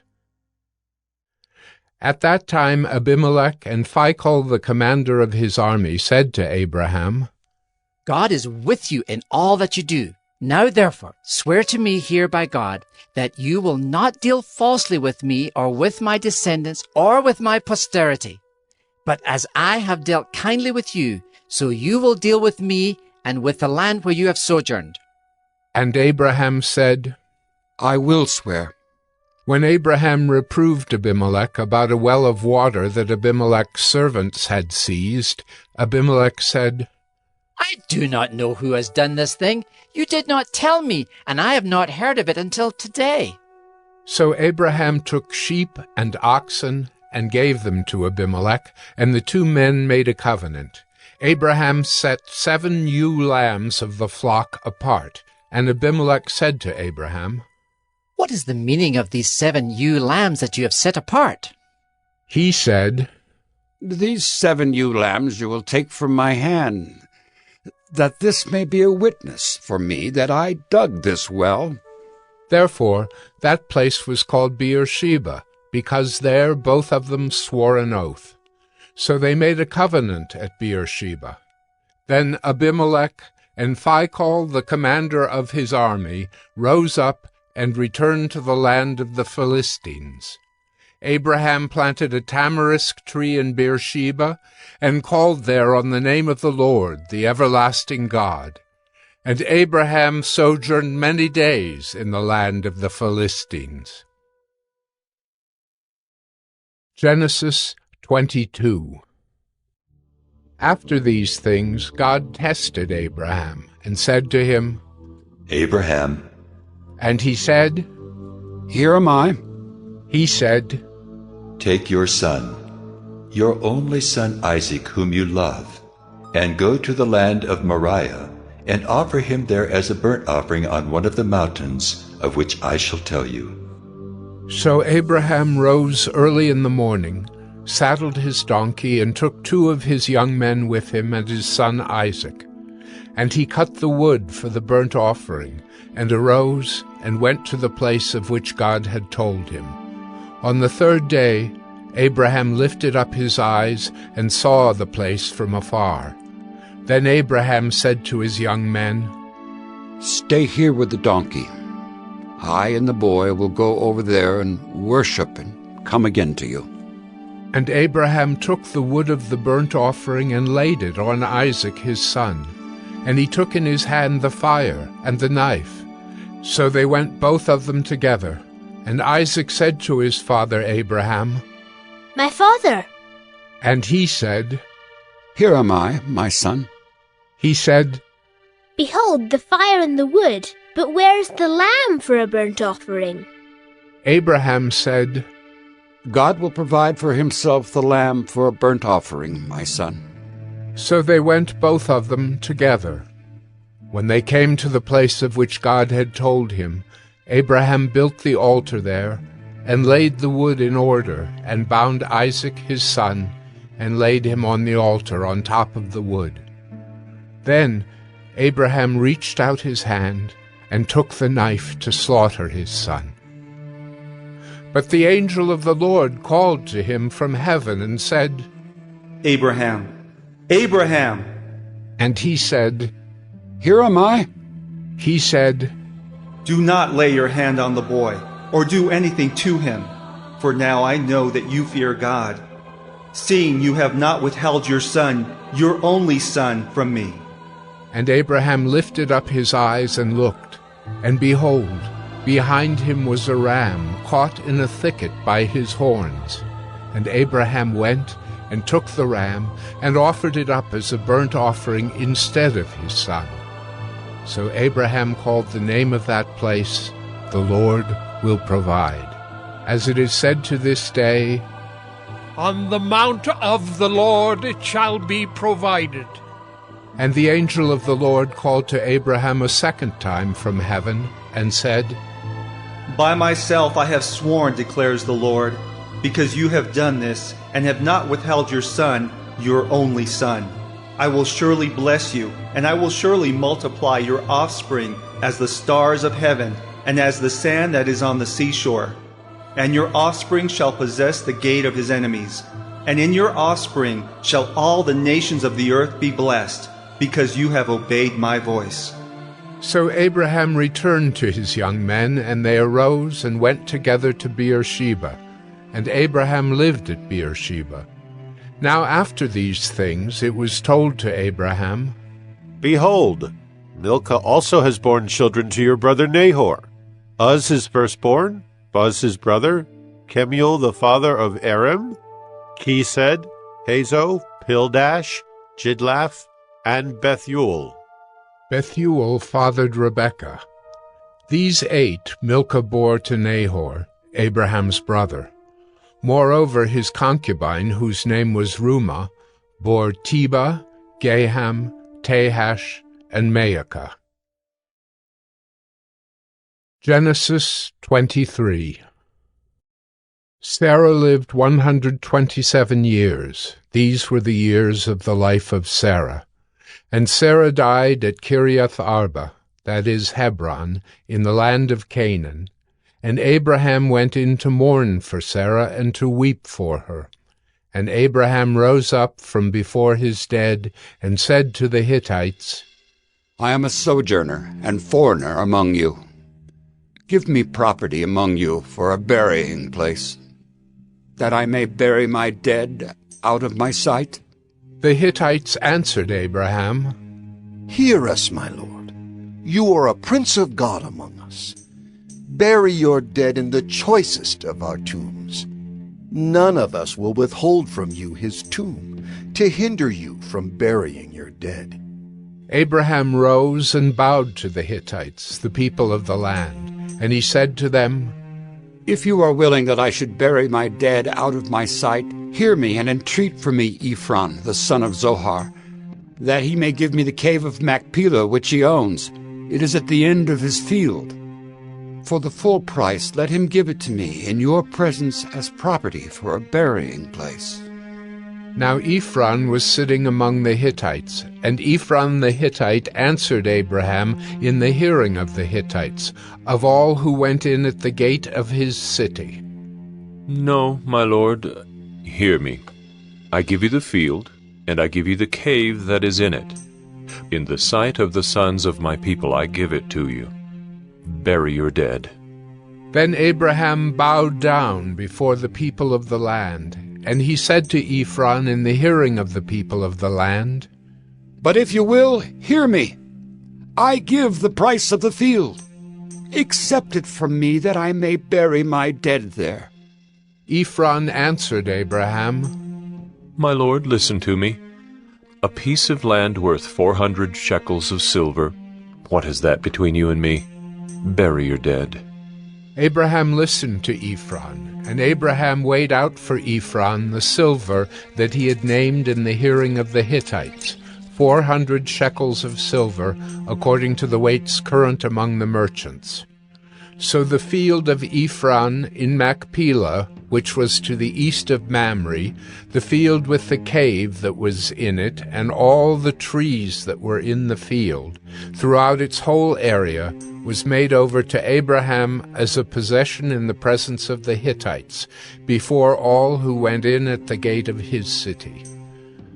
After this, Abraham buried Sarah his wife in the cave of the field of Machpelah east of Mamre, that is Hebron, in the land of Canaan. The field and the cave that is in it were made over to Abraham as property for a burying place by the Hittites. Genesis 24. Now Abraham was old, well advanced in years, and the Lord had blessed Abraham in all things. And Abraham said to his servant, the oldest of his household, who had charge of all that he had, "Put your hand under my thigh, that I may make you swear by the Lord, the God of heaven and God of the earth, that you will not take a wife for my son from the daughters of the Canaanites, among whom I dwell, but will go to my country and to my kindred, and take a wife for my son Isaac." The servant said to him, "Perhaps the woman may not be willing to follow me to this land. Must I then take your son back to the land from which you came?" Abraham said to him, "See to it that you do not take my son back there. The Lord, the God of heaven, who took me from my father's house and from the land of my kindred, and who spoke to me and swore to me, to your offspring I will give this land. He will send his angel before you, and you shall take a wife for my son from there. But if the woman is not willing to follow you, then you will be free from this oath of mine. Only you must not take my son back there." So the servant put his hand under the thigh of Abraham his master, and swore to him concerning this matter. Then the servant took 10 of his master's camels and departed, taking all sorts of choice gifts from his master. And he arose and went to Mesopotamia, to the city of Nahor. And he made the camels kneel down outside the city by the well of water at the time of evening, the time when women go out to draw water. And he said, "O Lord God of my master Abraham, please grant me success today and show steadfast love to my master Abraham. Behold, I am standing by the spring of water, and the daughters of the men of the city are coming out to draw water. Let the young woman to whom I shall say, 'Please let down your jar that I may drink,' and who shall say, 'Drink, and I will water your camels,' let her be the one whom you have appointed for your servant Isaac. By this I shall know that you have shown steadfast love to my master." Before he had finished speaking, behold, Rebekah, who was born to Bethuel, the son of Milcah, the wife of Nahor, Abraham's brother, came out with her water jar on her shoulder. The young woman was very attractive in appearance, a maiden whom no man had known. She went down to the spring and filled her jar and came up. Then the servant ran to meet her and said, "Please give me a little water to drink from your jar." She said, "Drink, my lord." And she quickly let down her jar upon her hand and gave him a drink. When she had finished giving him a drink, she said, "I will draw water for your camels also until they have finished drinking." So she quickly emptied her jar into the trough, and ran again to the well to draw water, and she drew for all his camels. The man gazed at her in silence to learn whether the Lord had prospered his journey or not. When the camels had finished drinking, the man took a gold ring weighing a half shekel, and 2 bracelets for her arms weighing 10 gold shekels, and said, "Please tell me whose daughter you are. Is there room in your father's house for us to spend the night?" She said to him, I am the daughter of Bethuel, the son of Milcah, whom she bore to Nahor. She added, We have plenty of both straw and fodder, and room to spend the night. The man bowed his head and worshipped the Lord and said, Blessed be the Lord, the God of my master Abraham, who has not forsaken his steadfast love and his faithfulness toward my master. As for me, the Lord has led me in the way to the house of my master's kinsman.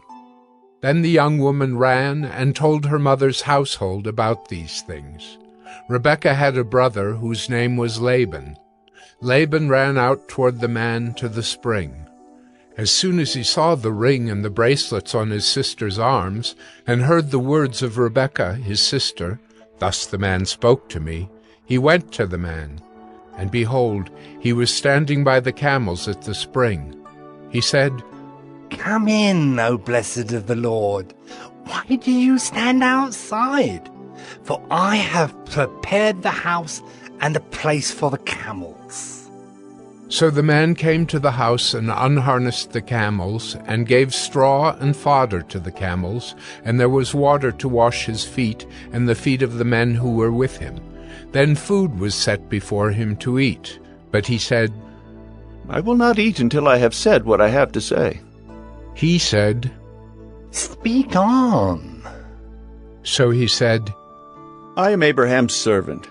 The Lord has greatly blessed my master, and he has become great. He's given him flocks and herds, silver and gold, male servants and female servants, camels and donkeys. And Sarah, my master's wife, bore a son to my master when she was old, and to him he has given all that he has. My master made me swear, saying, You shall not take a wife for my son from the daughters of the Canaanites in whose land I dwell, but you shall go to my father's house and to my clan and take a wife for my son. I said to my master, Perhaps the woman will not follow me. But he said to me, The Lord before whom I have walked will send his angel with you and prosper your way. You shall take a wife for my son from my clan and from my father's house. Then you will be free from my oath when you come to my clan. And if they will not give her to you, you will be free from my oath. I came today to the spring and said, O Lord, the God of my master Abraham, if now you are prospering the way that I go, behold, I'm standing by the spring of water.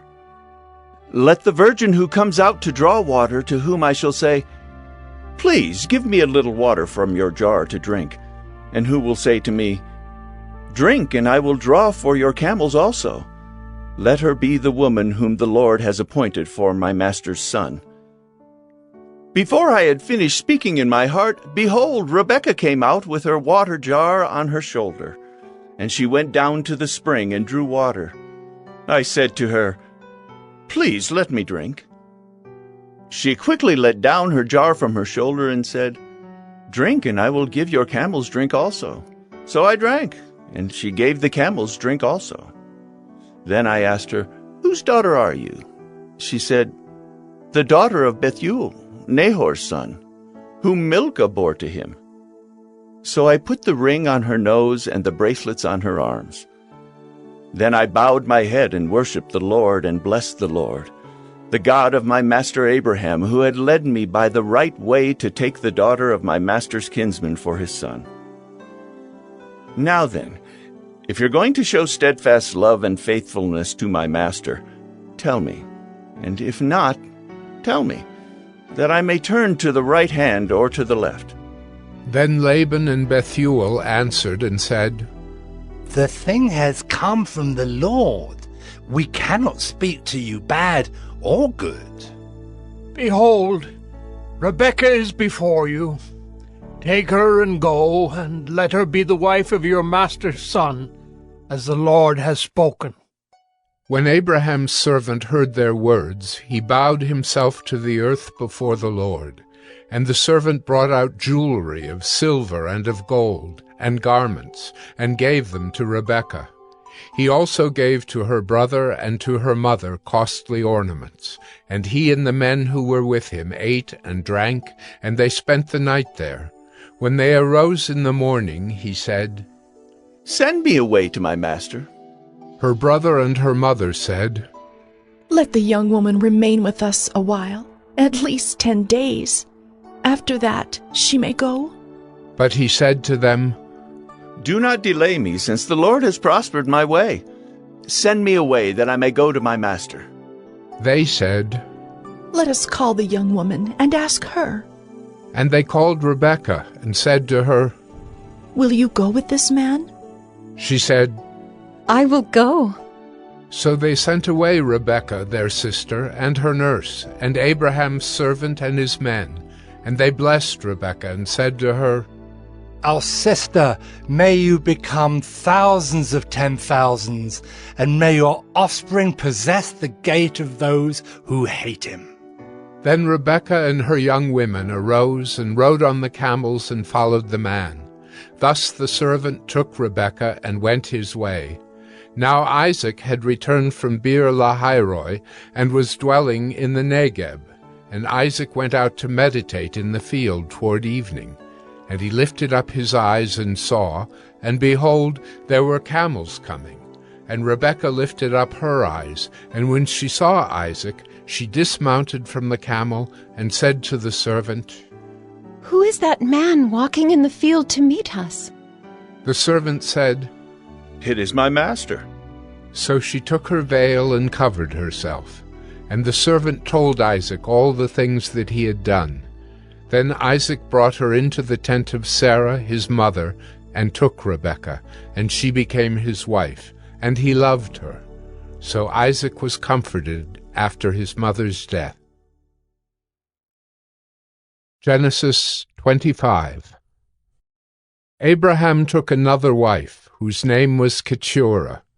She bore him Zimran, Jokshan, Medan, Midian, Ishbak, and Shua. Jokshan fathered Sheba and Dedan. The sons of Dedan were Asherim, Letushim, and Leamim. The sons of Midian were Ephah, Epher, Hanok, Abida, and Eldaah. All these were the children of Keturah. Abraham gave all he had to Isaac. But to the sons of his concubines Abraham gave gifts. And while he was still living, he sent them away from his son Isaac, eastward to the east country. These are the days of the years of Abraham's life, 175 years. Abraham breathed his last and died in a good old age, an old man and full of years, and was gathered to his people. Isaac and Ishmael his sons buried him in the cave of Machpelah, in the field of Ephron, the son of Zohar the Hittite, east of Mamre, the field that Abraham purchased from the Hittites. There Abraham was buried with Sarah his wife. After the death of Abraham, God blessed Isaac his son, and Isaac settled at Beer-lahai-roi. These are the generations of Ishmael, Abraham's son, whom Hagar the Egyptian, Sarah's servant, bore to Abraham. These are the names of the sons of Ishmael, named in the order of their birth: Nebaioth, the firstborn of Ishmael, and Kedar, Adbeel, Mibsam, Mishma, Duma, Massa, Hadad, Tema, Jeter, Naphish, and Kedemah. These are the sons of Ishmael, and these are their names, by their villages and by their encampments, 12 princes according to their tribes. These are the years of the life of Ishmael, 137 years. He breathed his last and died, and was gathered to his people. They settled from Havilah to Shur, which is opposite Egypt in the direction of Assyria. He settled over against all his kinsmen. These are the generations of Isaac, Abraham's son. Abraham fathered Isaac, and Isaac was 40 years old when he took Rebekah, the daughter of Bethuel the Aramean of Padan Aram, the sister of Laban the Aramean, to be his wife. And Isaac prayed to the Lord for his wife because she was barren. And the Lord granted his prayer, and Rebekah his wife conceived. The children struggled together within her, and she said, "If it is thus, why is this happening to me?" So she went to inquire of the Lord, and the Lord said to her, 2 nations are in your womb, and 2 peoples from within you shall be divided. The one shall be stronger than the other. The older shall serve the younger. When her days to give birth were completed, behold, there were twins in her womb. The first came out red, all his body like a hairy cloak, so they called his name Esau.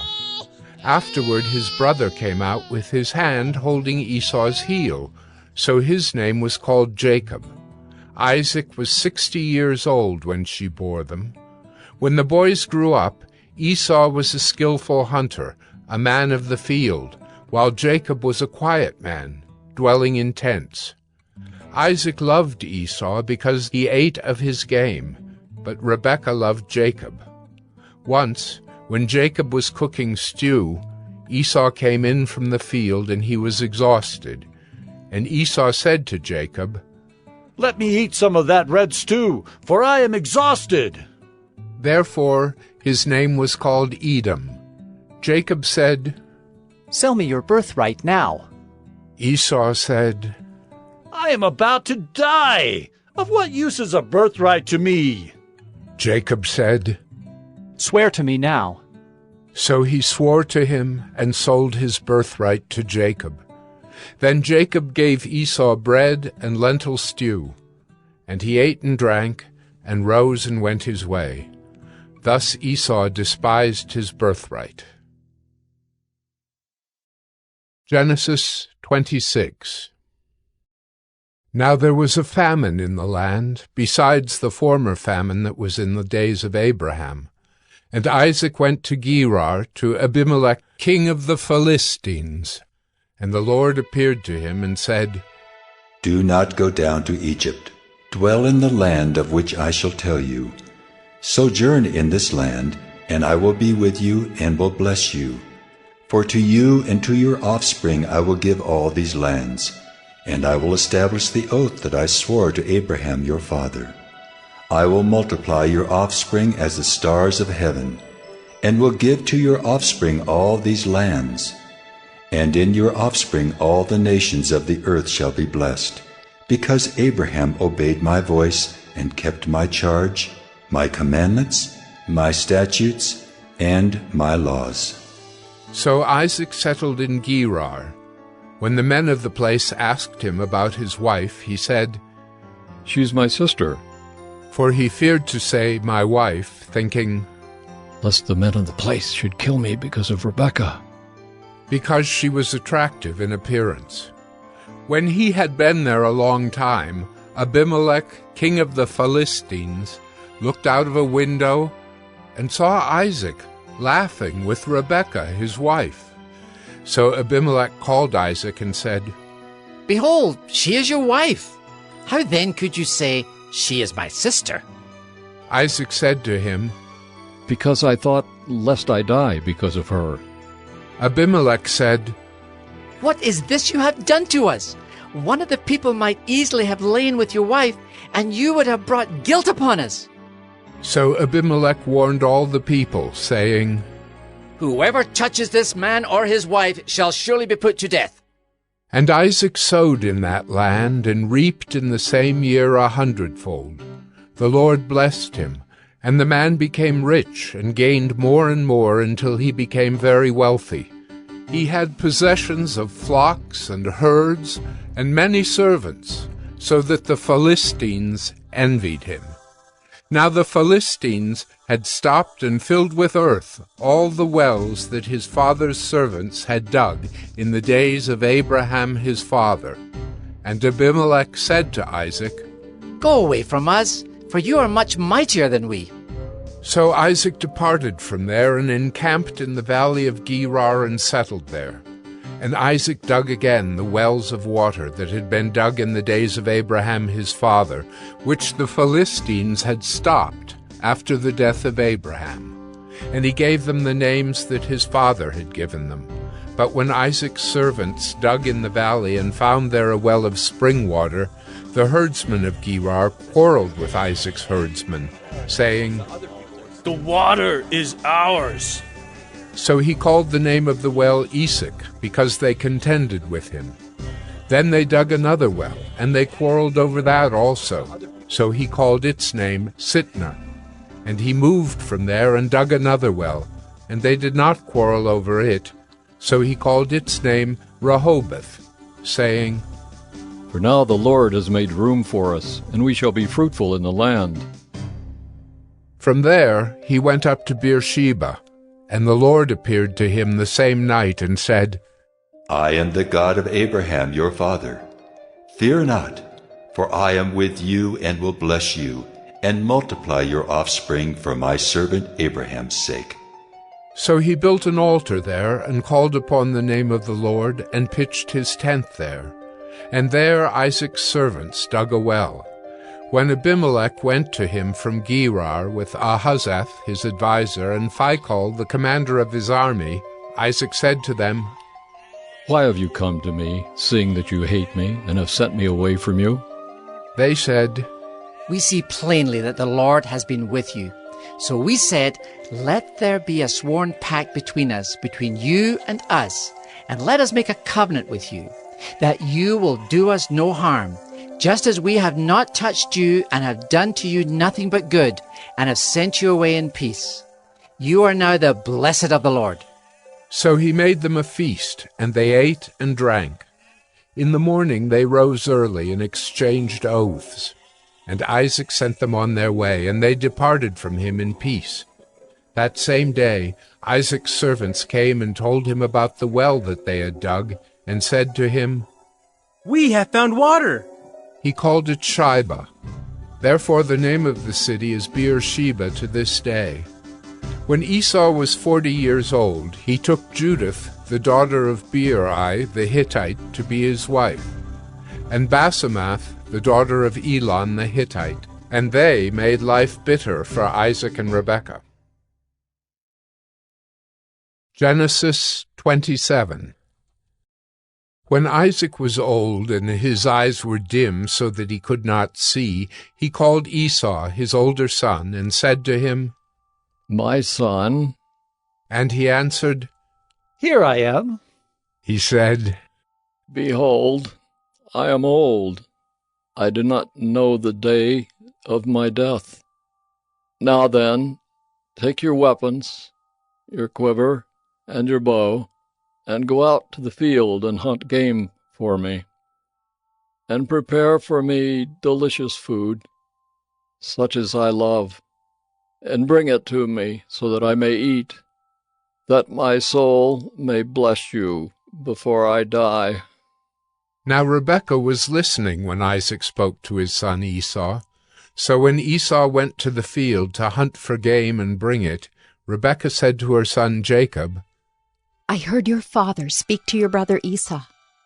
Bring me game and prepare for me delicious food, that I may eat it and bless you before the Lord before I die. Now therefore, my son, obey my voice as I command you. Go to the flock and bring me 2 good young goats, so that I may prepare from them delicious food for your father, such as he loves. And you shall bring it to your father to eat, so that he may bless you before he dies. But Jacob said to Rebekah his mother, Behold, my brother Esau is a hairy man, and I am a smooth man. Perhaps my father will feel me, and I shall seem to be mocking him, and bring a curse upon myself, and not a blessing. His mother said to him, Let your curse be on me, my son.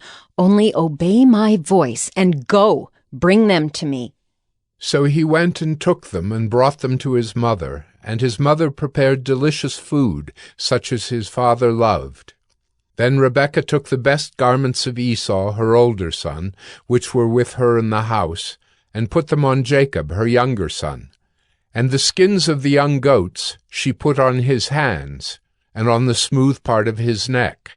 And she put the delicious food and the bread which she had prepared into the hand of her son Jacob. So he went in to his father and said, My father. And he said, Here I am. Who are you, my son? Jacob said to his father, I am Esau, your firstborn. I have done as you told me. Now sit up and eat of my game, that your soul may bless me. But Isaac said to his son, How is it that you have found it so quickly, my son? He answered, Because the Lord your God granted me success.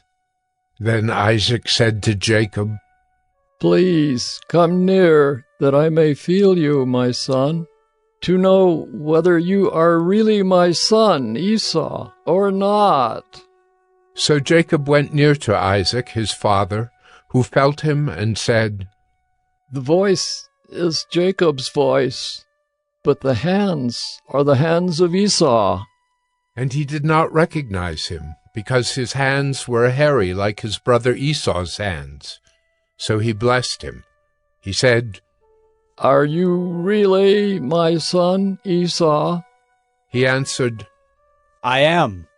Then he said, Bring it near to me, that I may eat of my son's game and bless you. So he brought it near to him, and he ate. And he brought him wine, and he drank. Then his father Isaac said to him, Come near and kiss me, my son. So he came near and kissed him. And Isaac smelled the smell of his garments, and blessed him, and said, See, the smell of my son is as the smell of a field that the Lord has blessed. May God give you of the dew of heaven and of the fatness of the earth, and plenty of grain and wine. Let peoples serve you, and nations bow down to you. Be lord over your brothers, and may your mother's sons bow down to you.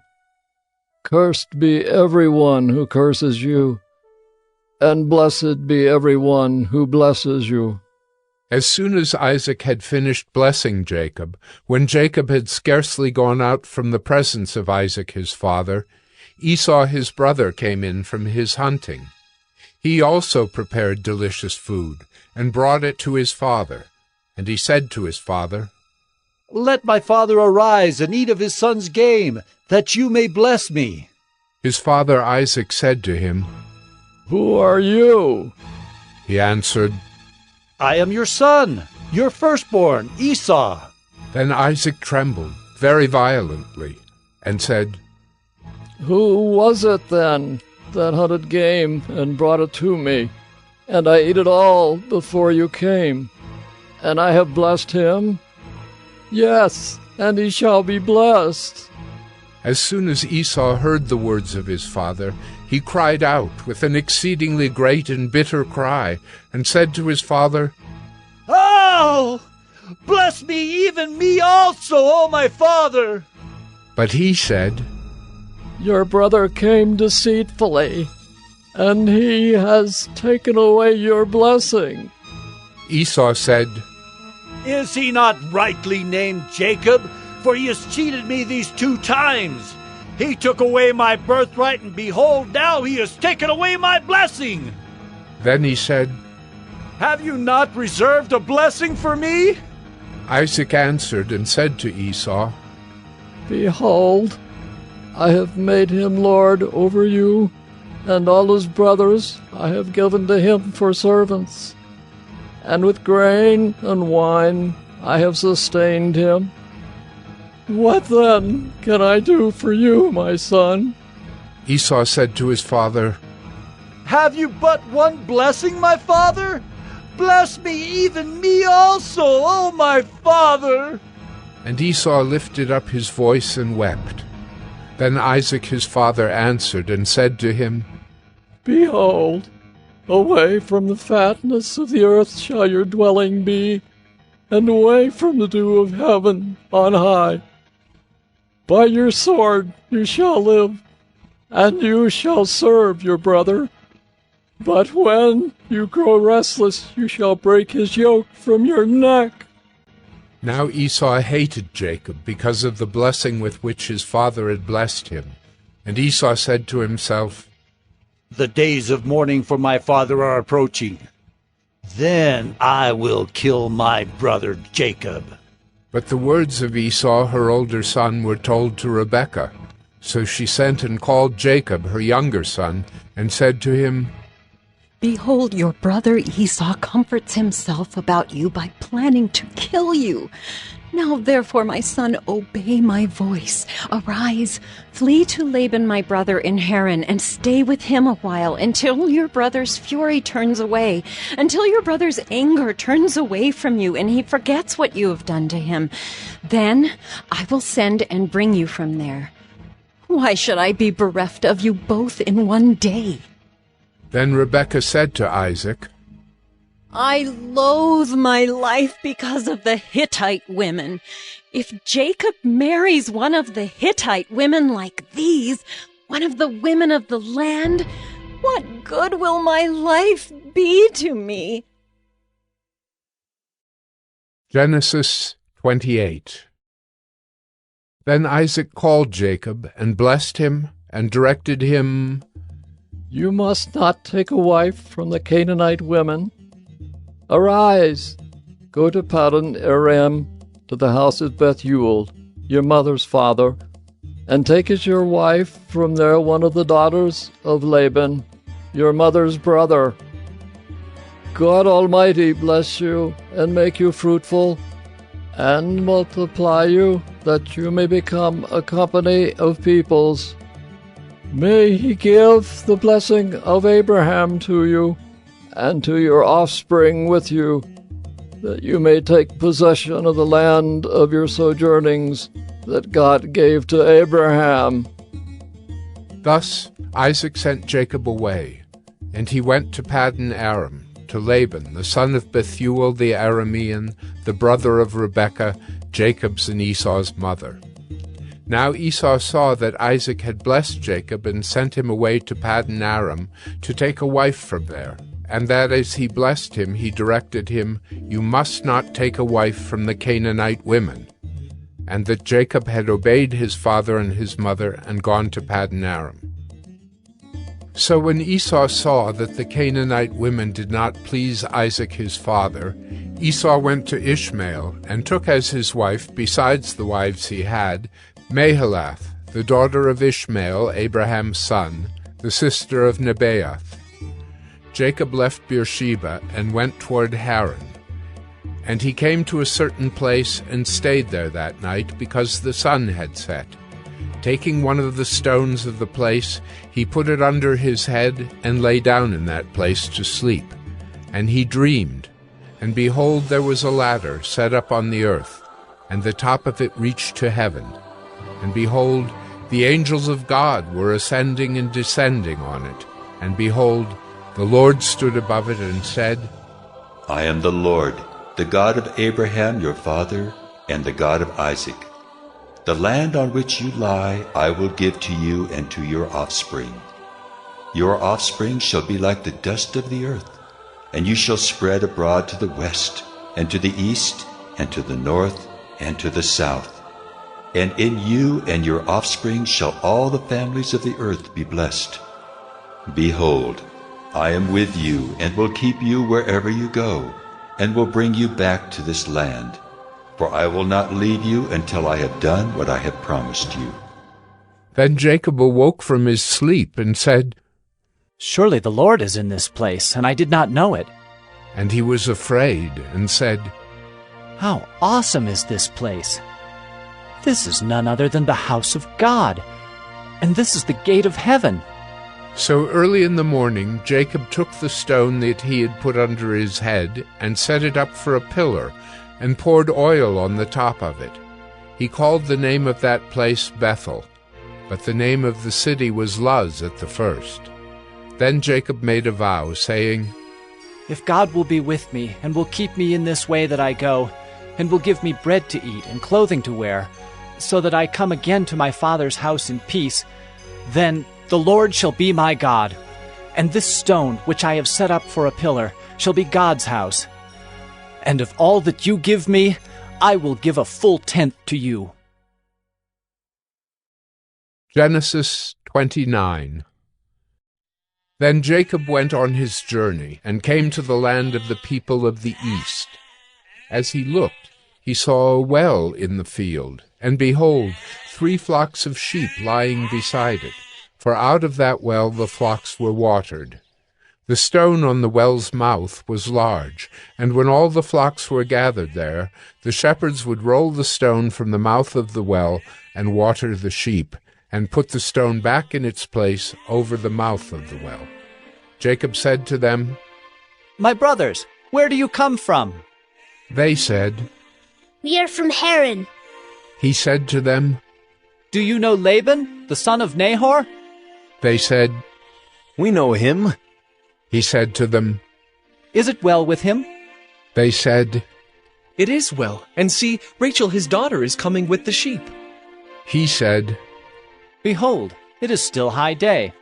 It is not time for the livestock to be gathered together. Water the sheep and go, pasture them." But they said, "We cannot until all the flocks are gathered together, and the stone is rolled from the mouth of the well. Then we water the sheep." While he was still speaking with them, Rachel came with her father's sheep, for she was a shepherdess. Now as soon as Jacob saw Rachel, the daughter of Laban, his mother's brother, and the sheep of Laban, his mother's brother, Jacob came near and rolled the stone from the well's mouth and watered the flock of Laban, his mother's brother. Then Jacob kissed Rachel and wept aloud. And Jacob told Rachel that he was her father's kinsman, and that he was Rebekah's son, and she ran and told her father. As soon as Laban heard the news about Jacob, his sister's son, he ran to meet him and embraced him and kissed him and brought him to his house. Jacob told Laban all these things, and Laban said to him, "Surely you are my bone and my flesh." And he stayed with him a month. Then Laban said to Jacob, "Because you are my kinsman, should you therefore serve me for nothing? Tell me, what shall your wages be?" Now Laban had 2 daughters. The name of the older was Leah, and the name of the younger was Rachel. Leah's eyes were weak, but Rachel was beautiful in form and appearance. Jacob loved Rachel, and he said, "I will serve you 7 years for your younger daughter Rachel." Laban said, "It is better that I give her to you than that I should give her to any other man. Stay with me." So Jacob served 7 years for Rachel, and they seemed to him but a few days, because of the love he had for her. Then Jacob said to Laban, "Give me my wife, that I may go in to her, for my time is completed." So Laban gathered together all the people of the place and made a feast. But in the evening he took his daughter Leah and brought her to Jacob, and he went in to her. Laban gave his female servant Zilpah to his daughter Leah to be her servant. And in the morning, behold, it was Leah. And Jacob said to Laban, "What is this you have done to me? Did I not serve with you for Rachel? Why then have you deceived me?" Laban said, "It is not so done in our country to give the younger before the firstborn. Complete the week of this one, and we will give you the other also in return for serving me another 7 years." Jacob did so, and completed her week. Then Laban gave him his daughter Rachel to be his wife. Laban gave his female servant Bilhah to his daughter Rachel to be her servant. So Jacob went in to Rachel also, and he loved Rachel more than Leah, and served Laban for another 7 years. When the Lord saw that Leah was hated, he opened her womb, but Rachel was barren. And Leah conceived and bore a son, and she called his name Reuben, for she said, "Because the Lord has looked upon my affliction, for now my husband will love me." She conceived again and bore a son, and said, "Because the Lord has heard that I am hated, he has given me this son also." And she called his name Simeon. Again she conceived and bore a son, and said, "Now this time my husband will be attached to me, because I have borne him 3 sons. Therefore his name was called Levi. And she conceived again, and bore a son, and said, This time I will praise the Lord. Therefore she called his name Judah. Then she ceased bearing. Genesis 30. When Rachel saw that she bore Jacob no children, she envied her sister. She said to Jacob, Give me children, or I shall die. Jacob's anger was kindled against Rachel, and he said, Am I in the place of God, who has withheld from you the fruit of the womb? Then she said, Here is my servant Bilhah. Go into her, so that she may give birth on my behalf, that even I may have children through her. So she gave him her servant Bilhah as a wife, and Jacob went in to her. And Bilhah conceived and bore Jacob a son. Then Rachel said, God has judged me, and has also heard my voice and given me a son. Therefore she called his name Dan. Rachel's servant Bilhah conceived again, and bore Jacob a second son. Then Rachel said, With mighty wrestlings I have wrestled with my sister, and have prevailed. So she called his name Naphtali. When Leah saw that she had ceased bearing children, she took her servant Zilpah, and gave her to Jacob as a wife. Then Leah's servant Zilpah bore Jacob a son, and Leah said, Good fortune has come. So she called his name Gad. Leah's servant Zilpah bore Jacob a second son, and Leah said, Happy am I, for women have called me happy. So she called his name Asher. In the days of wheat harvest, Reuben went and found mandrakes in the field, and brought them to his mother Leah. Then Rachel said to Leah, Please, give me some of your son's mandrakes. But she said to her, Is it a small matter that you have taken away my husband? Would you take away my son's mandrakes also? Rachel said, Then he may lie with you tonight in exchange for your son's mandrakes. When Jacob came from the field in the evening, Leah went out to meet him and said, You must come in to me, for I have hired you with my son's mandrakes.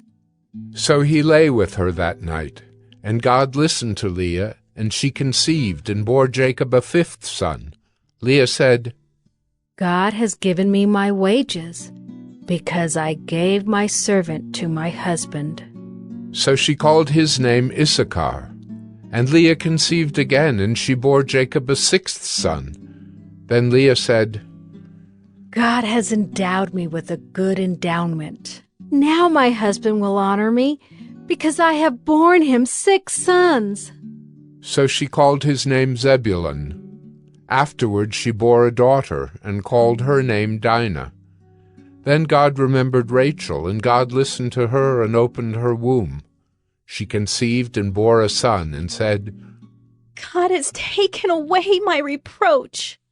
And she called his name Joseph, saying, May the Lord add to me another son.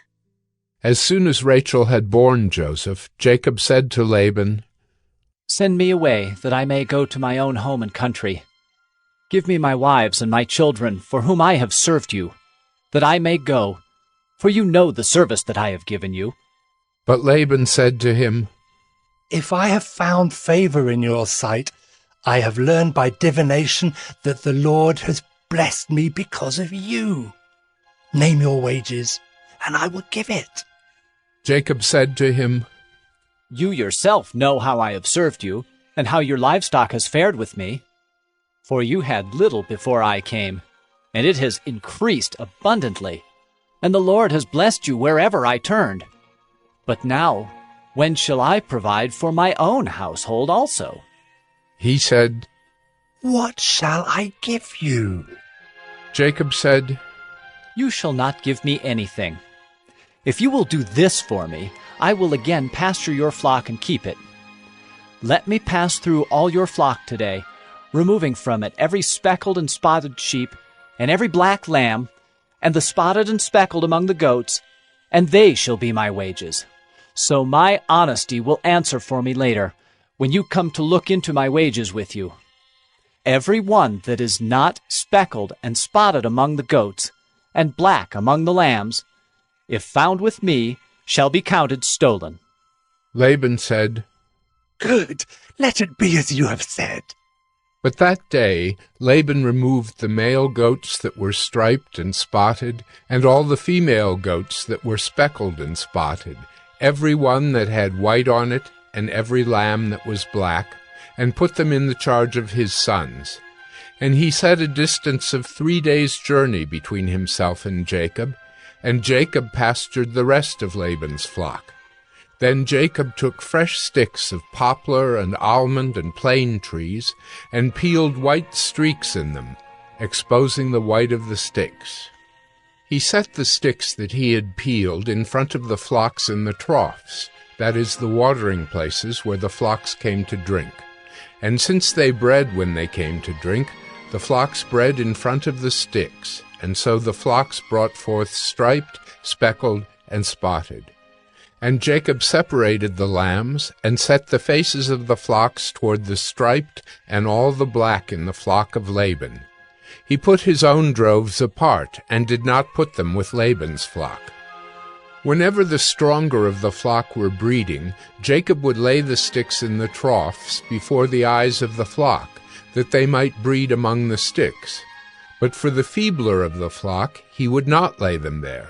So the feebler would be Laban's, and the stronger Jacob's. Thus the man increased greatly, and had large flocks, female servants and male servants, and camels and donkeys. Genesis 31. Now Jacob heard that the sons of Laban were saying, Jacob has taken all that was our father's, and from what was our father's he has gained all this wealth. And Jacob saw that Laban did not regard him with favor as before. Then the Lord said to Jacob, Return to the land of your fathers and to your kindred, and I will be with you. So Jacob sent and called Rachel and Leah into the field, where his flock was, and said to them, I see that your father does not regard me with favor as he did before. But the God of my father has been with me. You know that I have served your father with all my strength. Yet your father has cheated me and changed my wages 10 times. But God did not permit him to harm me. If he said, The spotted shall be your wages, then all the flock bore spotted. And if he said, The striped shall be your wages, then all the flock bore striped. Thus God has taken away the livestock of your father and given them to me. In the breeding season of the flock I lifted up my eyes and saw in a dream that the goats that mated with the flock were striped, spotted, and mottled. Then the angel of God said to me in the dream, Jacob. And I said, Here I am. And he said, Lift up your eyes and see, all the goats that mate with the flock are striped, spotted, and mottled. For I have seen all that Laban is doing to you. I am the God of Bethel, where you anointed a pillar and made a vow to me. Now arise, go out from this land, and return to the land of your kindred. Then Rachel and Leah answered and said to him, Is there any portion or inheritance left to us in our father's house? Are we not regarded by him as foreigners? For he has sold us, and he has indeed devoured our money. All the wealth that God has taken away from our father belongs to us and to our children. Now then, whatever God has said to you, do. So Jacob arose and set his sons and his wives on camels.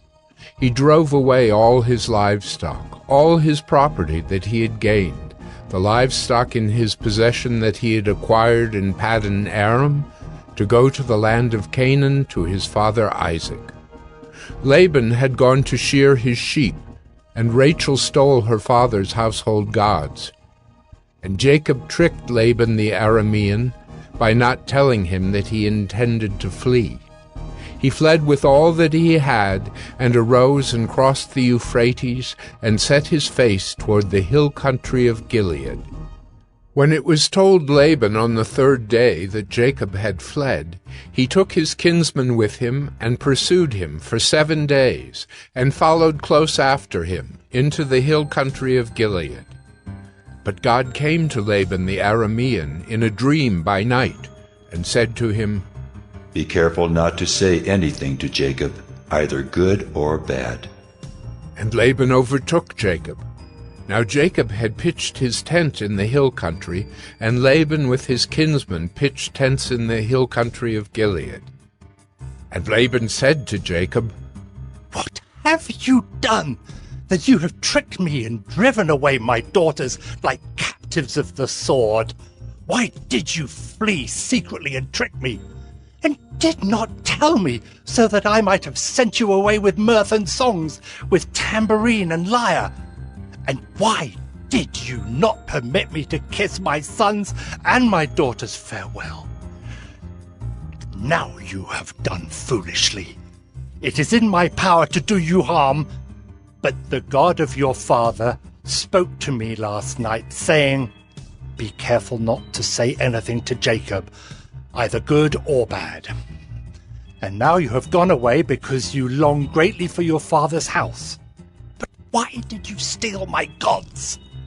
Jacob answered and said to Laban, Because I was afraid, for I thought that you would take your daughters from me by force. Anyone with whom you find your gods shall not live. In the presence of our kinsmen, point out what I have that is yours, and take it. Now Jacob did not know that Rachel had stolen them. So Laban went into Jacob's tent, and into Leah's tent, and into the tent of the 2 female servants, but he did not find them. And he went out of Leah's tent and entered Rachel's. Now Rachel had taken the household gods, and put them in the camel's saddle, and sat on them. Laban felt all about the tent, but did not find them. And she said to her father, Let not my lord be angry that I cannot rise before you, for the way of women is upon me. So he searched, but did not find the household gods. Then Jacob became angry and berated Laban. Jacob said to Laban, What is my offense? What is my sin that you have hotly pursued me? For you have felt through all my goods. What have you found of all your household goods? Set it here before my kinsmen and your kinsmen, that they may decide between us two. These 20 years I have been with you. Your ewes and your female goats have not miscarried, and I have not eaten the rams of your flocks. What was torn by wild beasts I did not bring to you. I bore the loss of it, myself. From my hand you required it, whether stolen by day or stolen by night. There I was.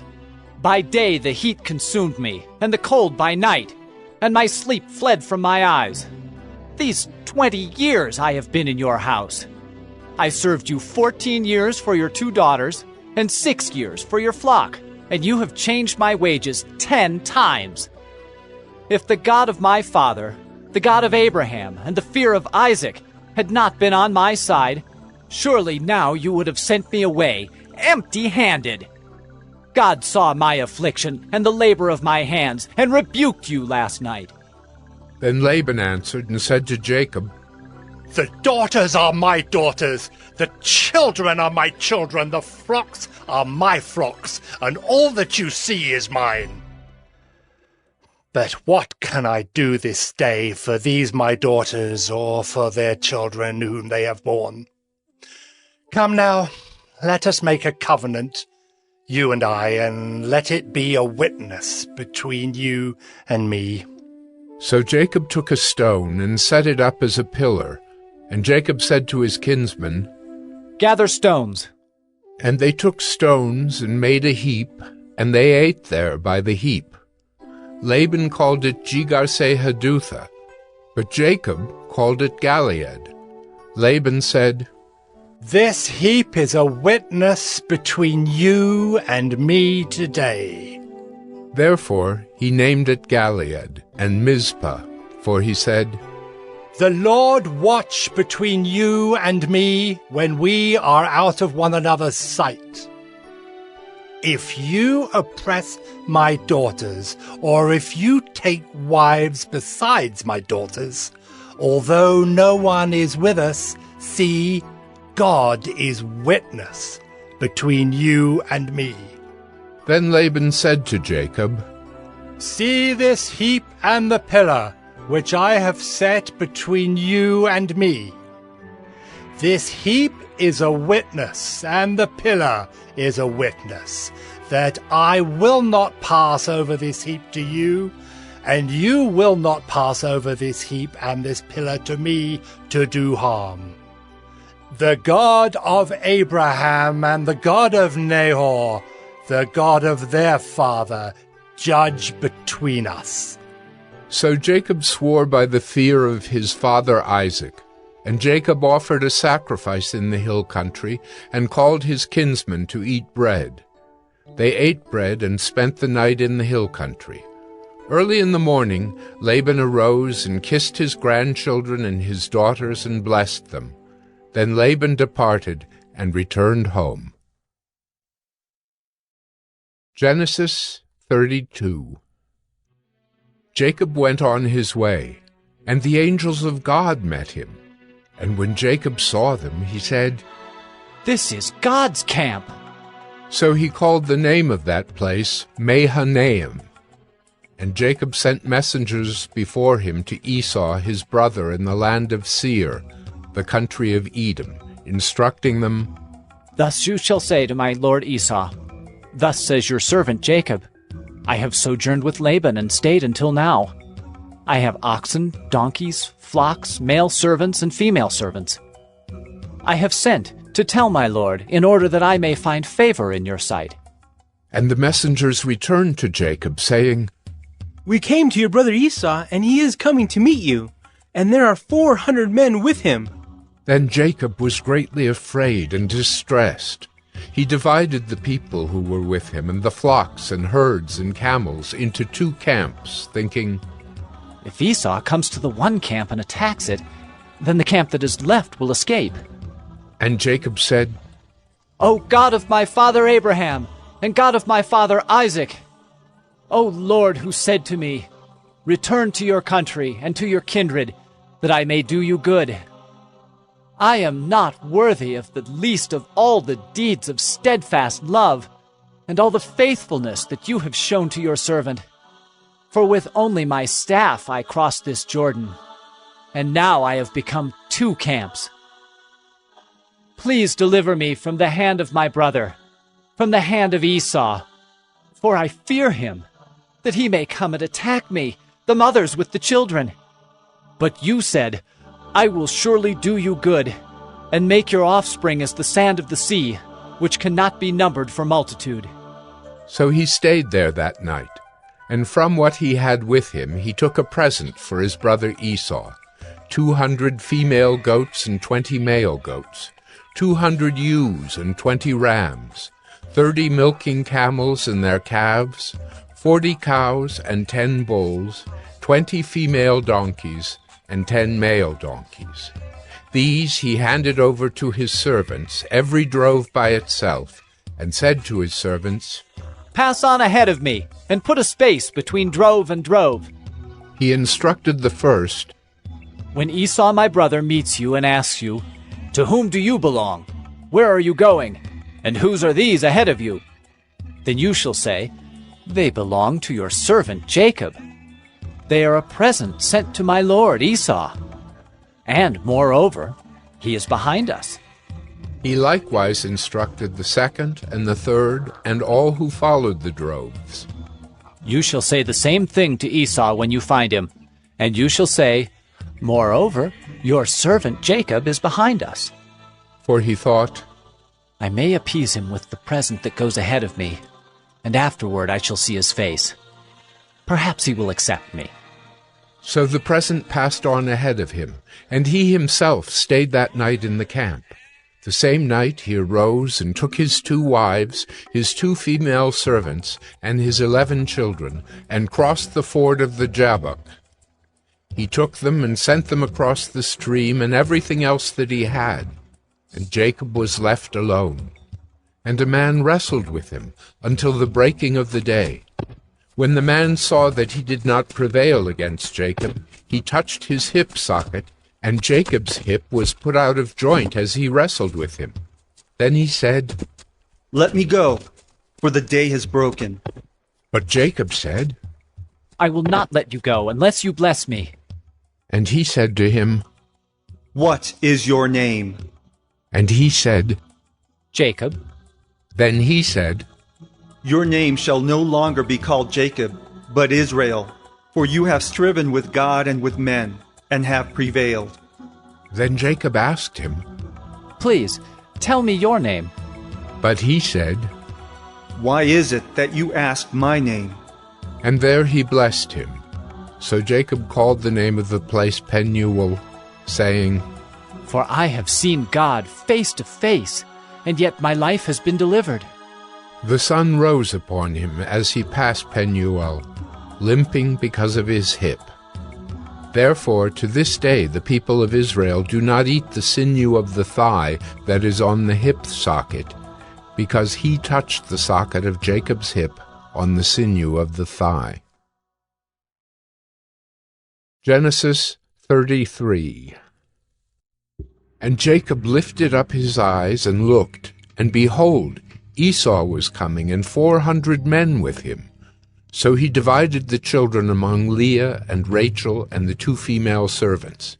And he put the servants with their children in front, then Leah with her children, and Rachel and Joseph last of all. He himself went on before them, bowing himself to the ground 7 times, until he came near to his brother. But Esau ran to meet him, and embraced him, and fell on his neck, and kissed him, and they wept. And when Esau lifted up his eyes, and saw the women and children, he said, "Who are these with you?" Jacob said, "The children whom God has graciously given your servant." Then the servants drew near, they and their children, and bowed down. Leah likewise and her children drew near and bowed down. And last, Joseph and Rachel drew near, and they bowed down. Esau said, "What do you mean by all this company that I met?" Jacob answered, "To find favor in the sight of my Lord." But Esau said, "I have enough, my brother. Keep what you have for yourself." Jacob said, "No, please. If I have found favor in your sight, then accept my present from my hand. For I have seen your face, which is like seeing the face of God, and you have accepted me. Please accept my blessing that is brought to you, because God has dealt graciously with me, and because I have enough." Thus he urged him, and he took it. And then Esau said, "Let us journey on our way, and I will go ahead of you." But Jacob said to him, "My Lord knows that the children are frail, and that the nursing flocks and herds are a care to me. If they are driven hard for 1 day, all the flocks will die. Let my Lord pass on ahead of his servant, and I will lead on slowly, at the pace of the livestock that are ahead of me, and at the pace of the children, until I come to my Lord in Seir." So Esau said, "Let me leave with you some of the people who are with me." But he said, "What need is there? Let me find favor in the sight of my Lord." So Esau returned that day on his way to Seir. But Jacob journeyed to Succoth, and built himself a house, and made booths for his livestock. Therefore the name of the place is called Succoth. And Jacob came safely to the city of Shechem, which is in the land of Canaan, on his way from Paddan Aram, and he camped before the city. And from the sons of Hamor, Shechem's father, he bought for 100 pieces of money the piece of land on which he had pitched his tent.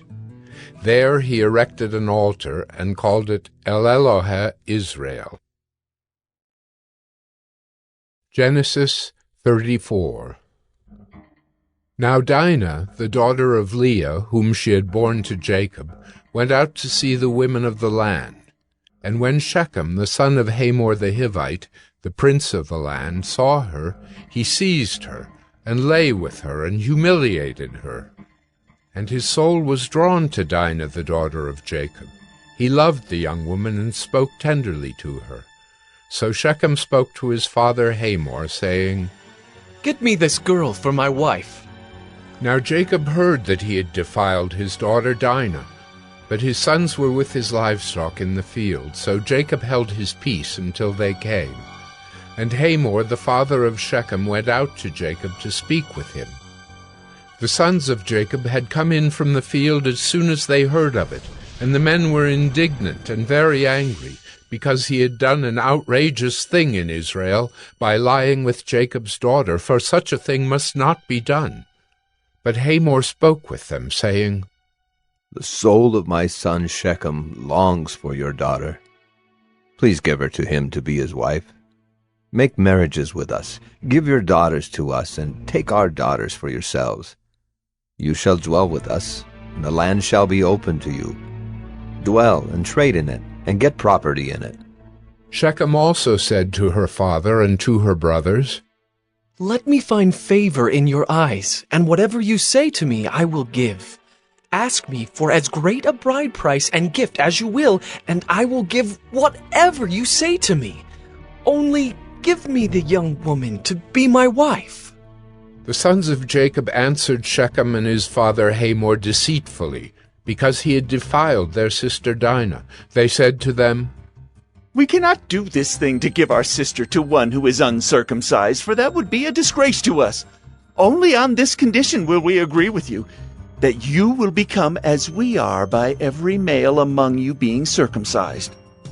"Then we will give our daughters to you, and we will take your daughters to ourselves, and we will dwell with you and become one people.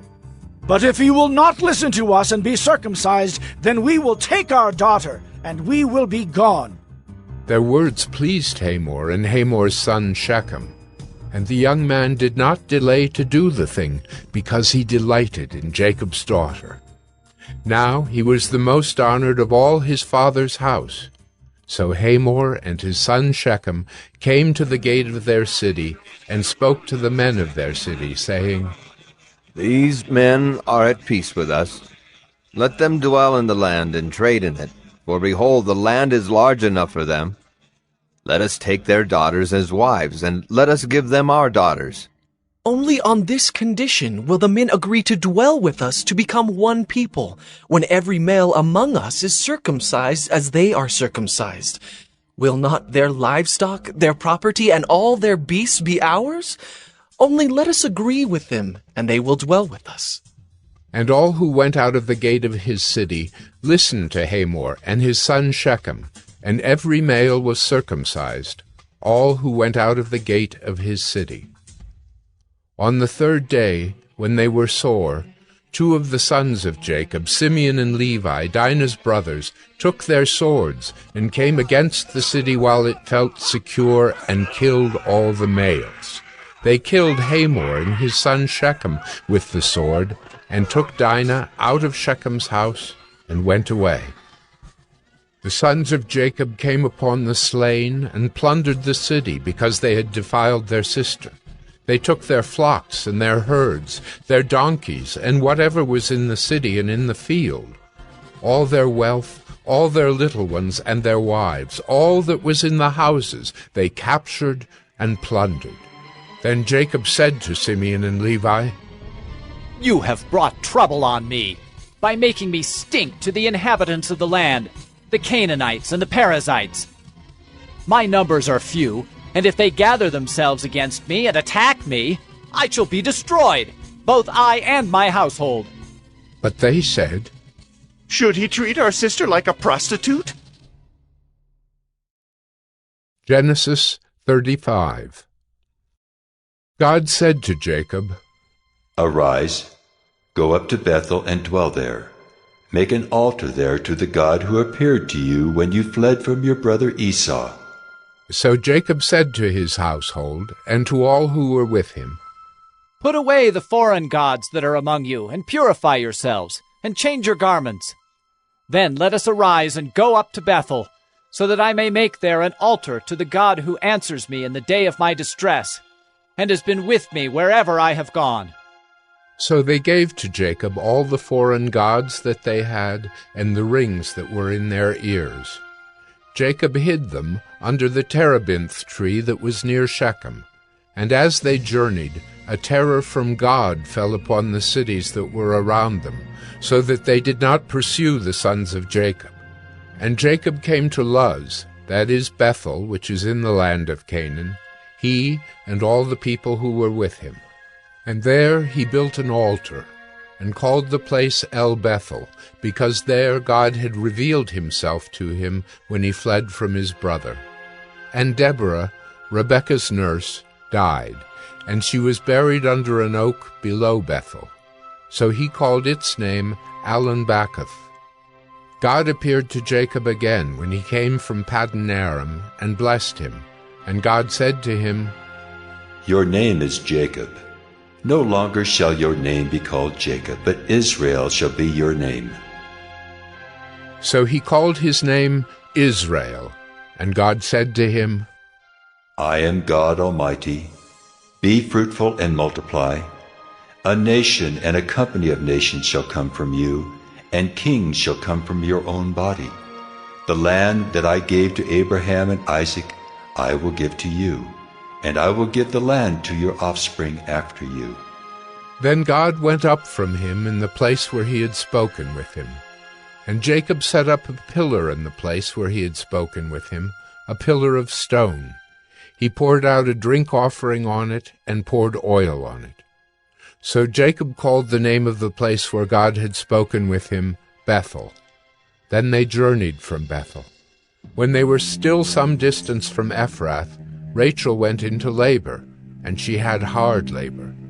And when her labor was at its hardest, the midwife said to her, "Do not fear, for you have another son." And as her soul was departing, for she was dying, she called his name Ben-Oni, but his father called him Benjamin.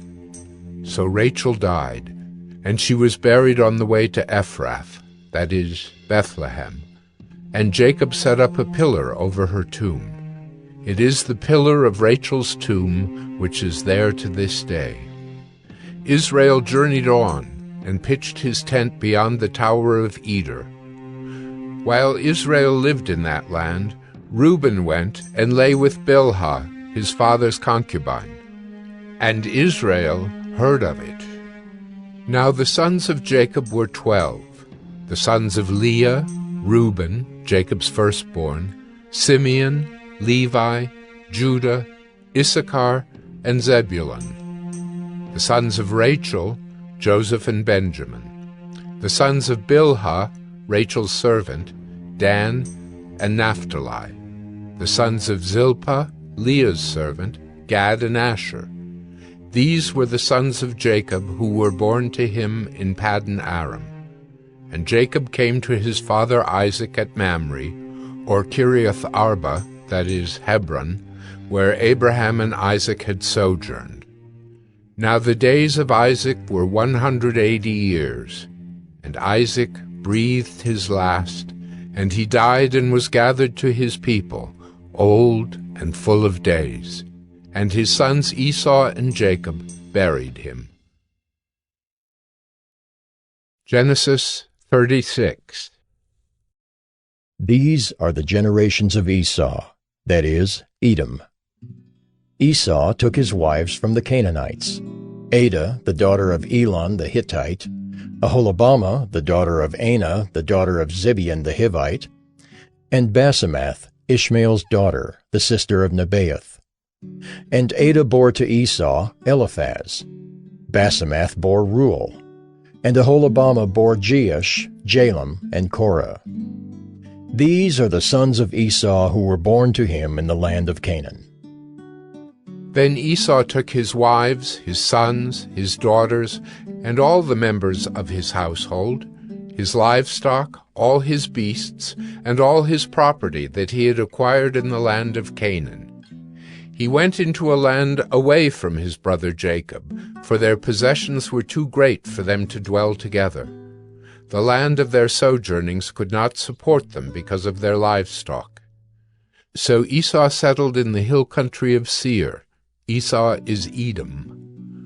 These are the generations of Esau, the father of the Edomites in the hill country of Seir.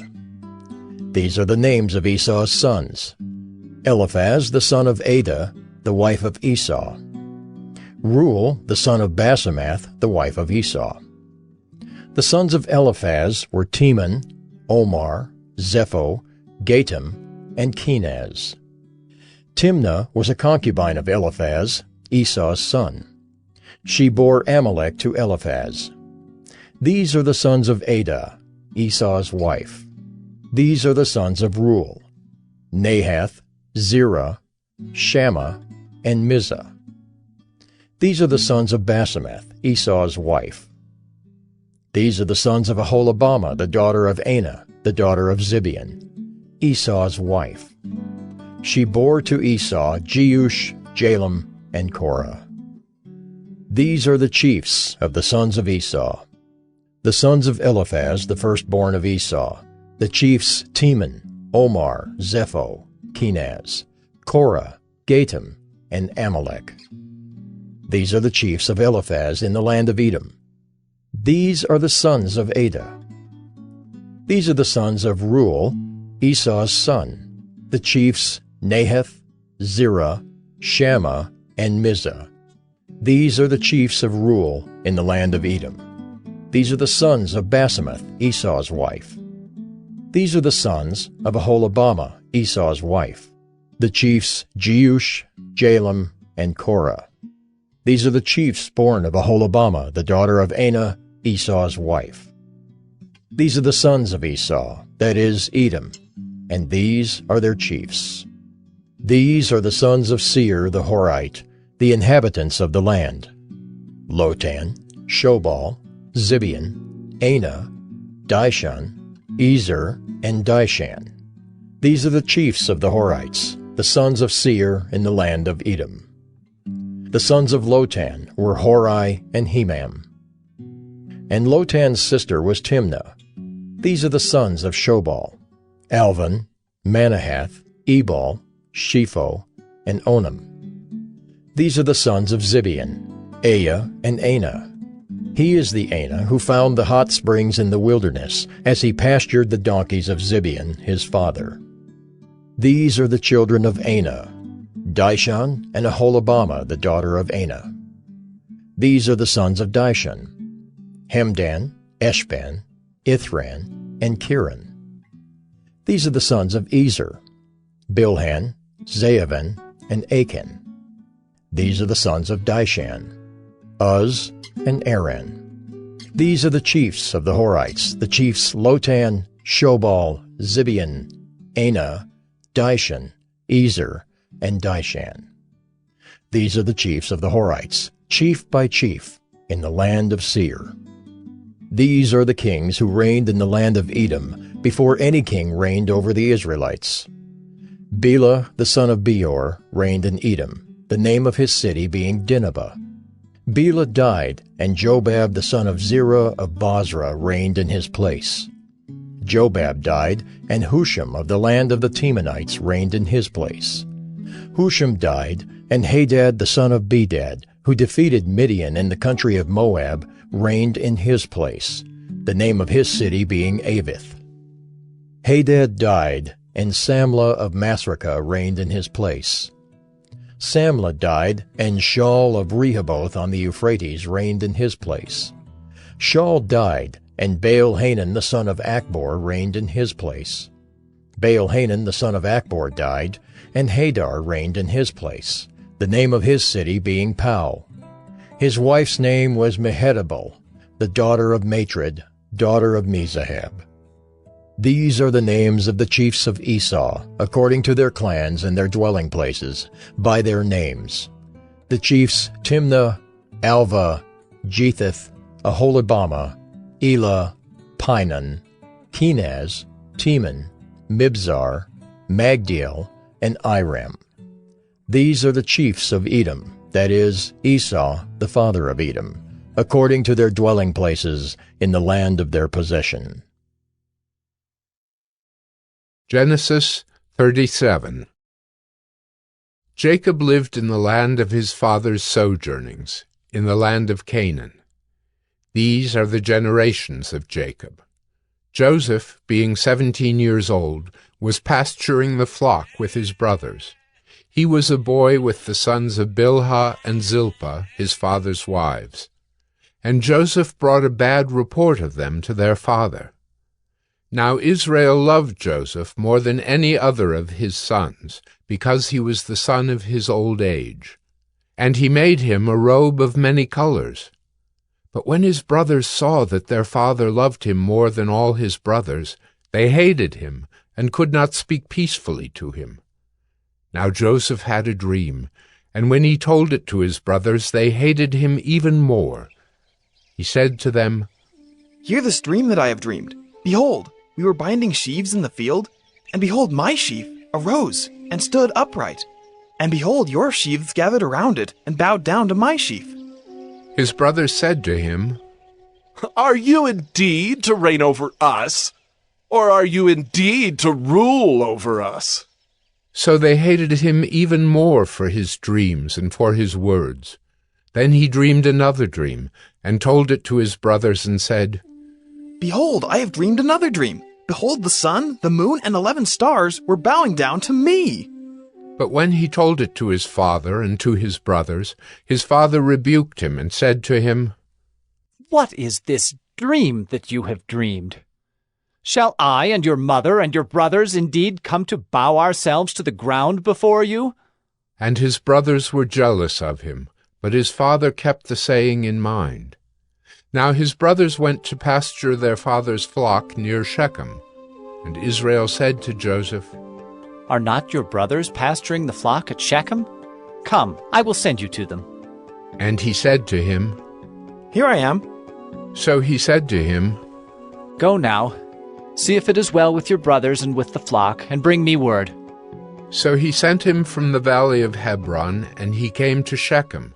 And a man found him wandering in the fields, and the man asked him, "What are you seeking?" "I am seeking my brothers."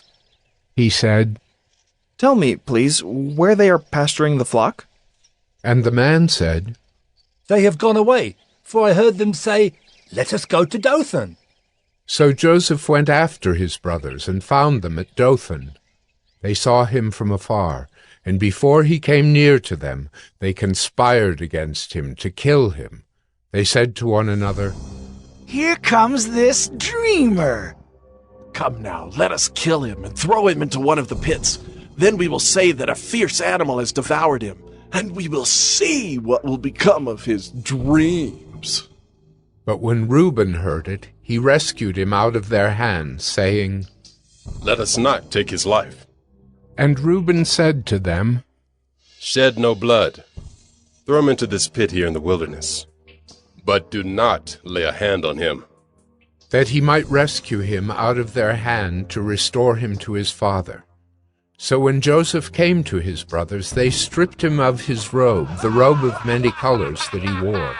And they took him and threw him into a pit. The pit was empty. There was no water in it.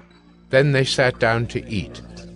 And looking up, they saw a caravan of Ishmaelites coming from Gilead, with their camels bearing gum, balm, and myrrh, on their way to carry it down to Egypt.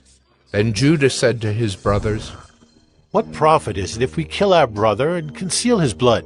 Come, let us sell him to the Ishmaelites, and let not our hand be upon him, for he is our brother, our own flesh." And his brothers listened to him.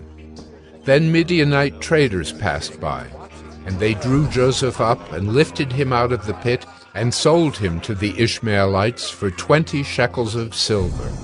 They took Joseph to Egypt. When Reuben returned to the pit and saw that Joseph was not in the pit, he tore his clothes and returned to his brothers and said, "The boy is gone, and I, where shall I go?" Then they took Joseph's robe and slaughtered a goat and dipped the robe in the blood. And they sent the robe of many colors and brought it to their father and said, "This we have found. Please identify whether it is your son's robe or not." And he identified it and said, "It is my son's robe. A fierce animal has devoured him. Joseph is without doubt torn to pieces." Then Jacob tore his garments and put sackcloth on his loins and mourned for his son many days. All his sons and all his daughters rose up to comfort him, but he refused to be comforted and said, "No, I shall go down to Sheol to my son mourning." Thus his father wept for him.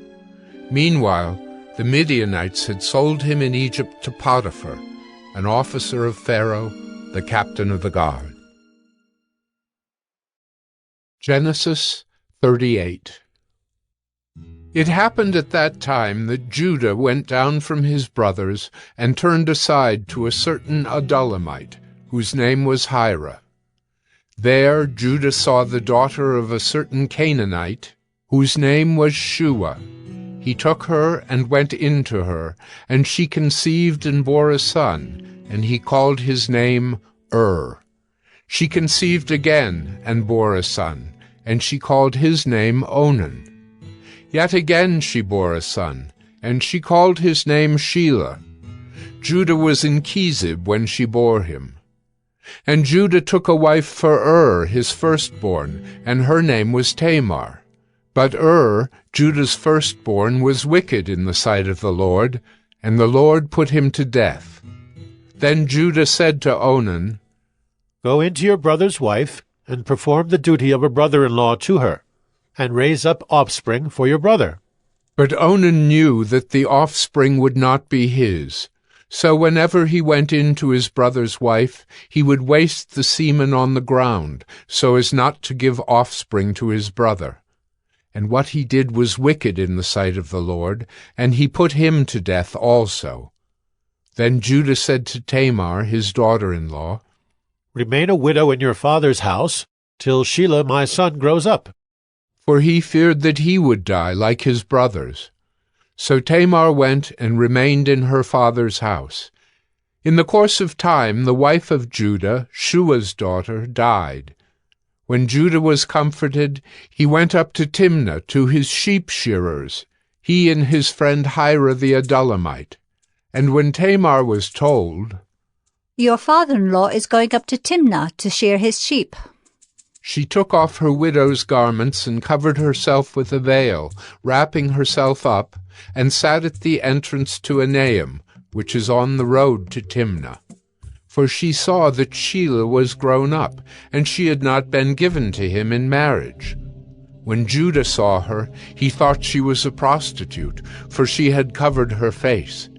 He turned to her at the roadside and said, "Come, let me come in to you."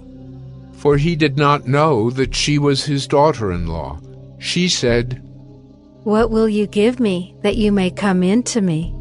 He answered, "I will send you a young goat from the flock." And she said, "If you give me a pledge until you send it." He said, "What pledge shall I give you?" She replied, "Your signet and your cord and your staff that is in your hand." So he gave them to her and went in to her, and she conceived by him. Then she arose and went away, and taking off her veil, she put on the garments of her widowhood. When Judah sent the young goat by his friend the Adullamite to take back the pledge from the woman's hand, he did not find her. And he asked the men of the place, "Where is the cult prostitute who was at Enaim at the roadside?"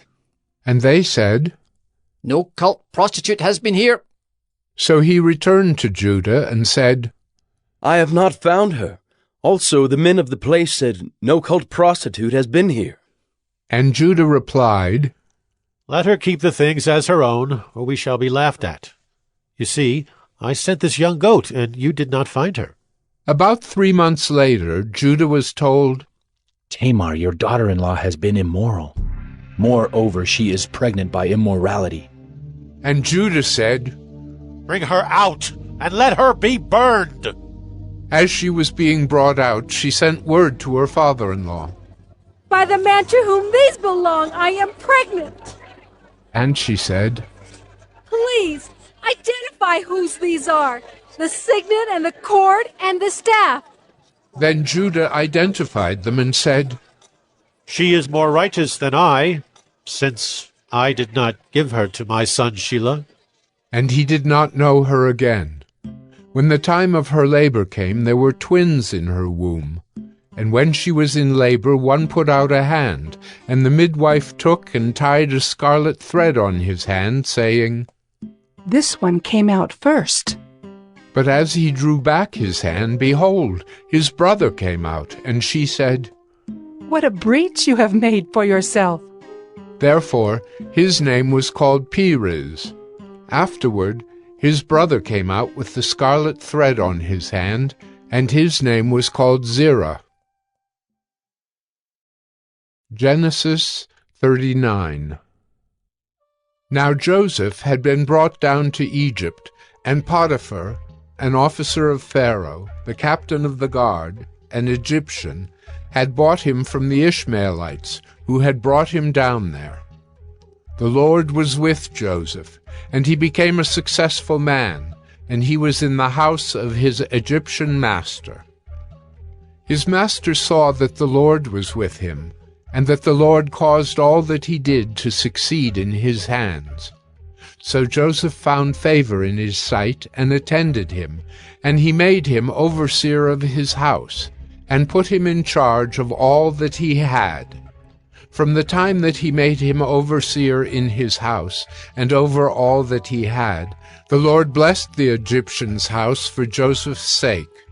The blessing of the Lord was on all that he had in house and field. So he left all that he had in Joseph's charge, and because of him he had no concern about anything but the food he ate. Now Joseph was handsome in form and appearance, and after a time his master's wife cast her eyes on Joseph and said, Lie with me. But he refused, and said to his master's wife, Behold, because of me my master has no concern about anything in the house, and he has put everything that he has in my charge. He is not greater in this house than I am, nor has he kept back anything from me except yourself, because you are his wife. How then can I do this great wickedness and sin against God? And as she spoke to Joseph day after day, he would not listen to her, to lie beside her or to be with her. But one day, when he went into the house to do his work, and none of the men of the house was there in the house, she caught him by his garment, saying, Lie with me. But he left his garment in her hand and fled and got out of the house.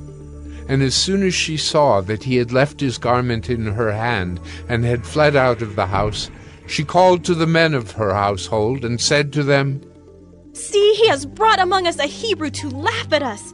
He came in to me to lie with me, and I cried out with a loud voice. And as soon as he heard that I lifted up my voice and cried out, he left his garment beside me and fled and got out of the house. Then she laid up his garment by her until his master came home, and she told him the same story, saying, The Hebrew servant whom you have brought among us came in to me to laugh at me. But as soon as I lifted up my voice and cried, he left his garment beside me and fled out of the house. As soon as his master heard the words that his wife spoke to him,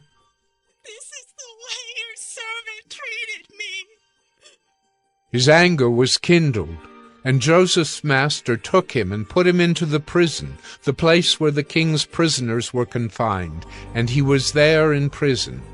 But the Lord was with Joseph and showed him steadfast love, and gave him favor in the sight of the keeper of the prison. And the keeper of the prison put Joseph in charge of all the prisoners who were in the prison. Whatever was done there, he was the one who did it. The keeper of the prison paid no attention to anything that was in Joseph's charge, because the Lord was with him, and whatever he did, the Lord made it succeed. Genesis 40. Sometime after this, the cupbearer of the king of Egypt and his baker committed an offense against their lord, the king of Egypt. And Pharaoh was angry with his two officers, the chief cupbearer and the chief baker, and he put them in custody in the house of the captain of the guard, in the prison where Joseph was confined. The captain of the guard appointed Joseph to be with them, and he attended them. They continued for some time in custody, and one night they both dreamed, the cupbearer and the baker of the king of Egypt, who were confined in the prison, each his own dream, and each dream with its own interpretation. When Joseph came to them in the morning, he saw that they were troubled. So he asked Pharaoh's officers, who were with him in custody in his master's house, "Why are your faces downcast today?" They said to him, "We have had dreams, and there is no one to interpret them."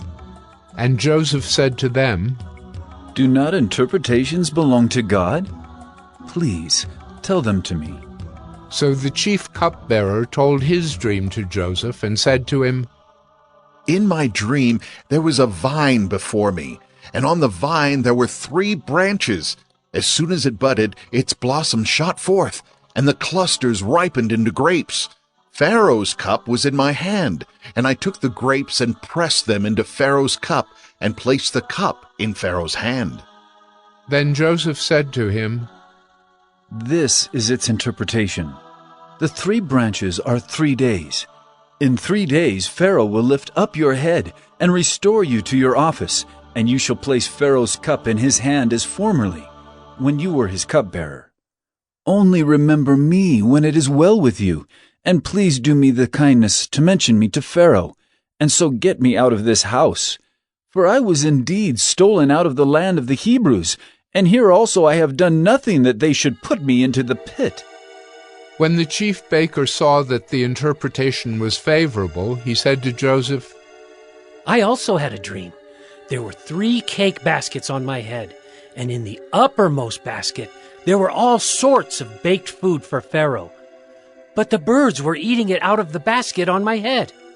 And Joseph answered and said, "This is its interpretation. The 3 baskets are 3 days. In 3 days Pharaoh will lift up your head from you and hang you on a tree, and the birds will eat the flesh from you." On the 3rd day, which was Pharaoh's birthday, he made a feast for all his servants, and lifted up the head of the chief cupbearer and the head of the chief baker among his servants. He restored the chief cupbearer to his position, and he placed the cup in Pharaoh's hand. But he hanged the chief baker, as Joseph had interpreted to them. Yet the chief cupbearer did not remember Joseph, but forgot him. Genesis 41. After 2 whole years, Pharaoh dreamed that he was standing by the Nile, and behold, there came up out of the Nile 7 cows, attractive and plump, and they fed in the reed grass. And behold, 7 other cows, ugly and thin, came up out of the Nile after them, and stood by the other cows on the bank of the Nile. And the ugly thin cows ate up the 7 attractive plump cows. And Pharaoh awoke. And he fell asleep and dreamed a second time. And behold, 7 ears of grain, plump and good, were growing on one stalk. And behold, after them sprouted 7 ears, thin, and blighted by the east wind. And the thin ears swallowed up the 7 plump, full ears. And Pharaoh awoke, and behold, it was a dream. So in the morning his spirit was troubled, and he sent and called for all the magicians of Egypt and all its wise men. Pharaoh told them his dreams, but there was none who could interpret them to Pharaoh. Then the chief cupbearer said to Pharaoh, "I remember my offenses today, when Pharaoh was angry with his servants and put me and the chief baker in custody in the house of the captain of the guard. We dreamed on the same night, he and I, each having a dream with its own interpretation. A young Hebrew was there with us, a servant of the captain of the guard. When we told him, he interpreted our dreams to us, giving an interpretation to each man according to his dream. And as he interpreted to us, so it came about. I was restored to my office, and the baker was hanged." Then Pharaoh sent and called Joseph, and they quickly brought him out of the pit. And when he had shaved himself and changed his clothes, he came in before Pharaoh. And Pharaoh said to Joseph, "I have had a dream, and there is no one who can interpret it. I have heard it said of you that when you hear a dream, you can interpret it." Joseph answered Pharaoh, "It is not in me. God will give Pharaoh a favorable answer." Then Pharaoh said to Joseph, "Behold, in my dream I was standing on the banks of the Nile. 7 cows, plump and attractive, came up out of the Nile and fed in the reed grass. 7 other cows came up after them, poor and very ugly and thin, such as I had never seen in all the land of Egypt. And the thin, ugly cows ate up the first 7 plump cows. But when they had eaten them, no one would have known that they had eaten them, for they were still as ugly as at the beginning. Then I awoke. I also saw in my dream 7 ears growing on one stalk, full and good. 7 ears, withered, thin, and blighted by the east wind, sprouted after them. And the thin ears swallowed up the 7 good ears. And I told it to the magicians, but there was no one who could explain it to me." Then Joseph said to Pharaoh, "The dreams of Pharaoh are one. God has revealed to Pharaoh what he is about to do. The 7 good cows are 7 years, and the 7 good ears are 7 years. The dreams are one. The 7 lean and ugly cows that came up after them are 7 years, and the 7 empty ears blighted by the east wind are also 7 years of famine. It is as I told Pharaoh. God has shown to Pharaoh what he is about to do. There will come 7 years of great plenty throughout all the land of Egypt. But after them there will arise 7 years of famine, and all the plenty will be forgotten in the land of Egypt. The famine will consume the land, and the plenty will be unknown in the land by reason of the famine that will follow, for it will be very severe. And the doubling of Pharaoh's dream means that the thing is fixed by God, and God will shortly bring it about. Now, therefore, let Pharaoh select a discerning and wise man, and set him over the land of Egypt. Let Pharaoh proceed to appoint overseers over the land and take 1/5 of the produce of the land of Egypt during the 7 plentiful years. And let them gather all the food of these good years that are coming, and store up grain under the authority of Pharaoh for food in the cities, and let them keep it. That food shall be a reserve for the land against the 7 years of famine that are to occur in the land of Egypt, so that the land may not perish through the famine." This proposal pleased Pharaoh and all his servants. And Pharaoh said to his servants, "Can we find a man like this, in whom is the Spirit of God?" Then Pharaoh said to Joseph, "Since God has shown you all this, there is none so discerning and wise as you are. You shall be over my house, and all my people shall order themselves as you command. Only as regards the throne will I be greater than you." And Pharaoh said to Joseph, "See, I have set you over all the land of Egypt." Then Pharaoh took his signet ring from his hand, and put it on Joseph's hand, and clothed him in garments of fine linen, and put a gold chain about his neck. And he made him ride in his 2nd chariot, and they called out before him, "Bow the knee!" Thus he set him over all the land of Egypt. Moreover, Pharaoh said to Joseph, "I am Pharaoh, and without your consent, no one shall lift up hand or foot in all the land of Egypt."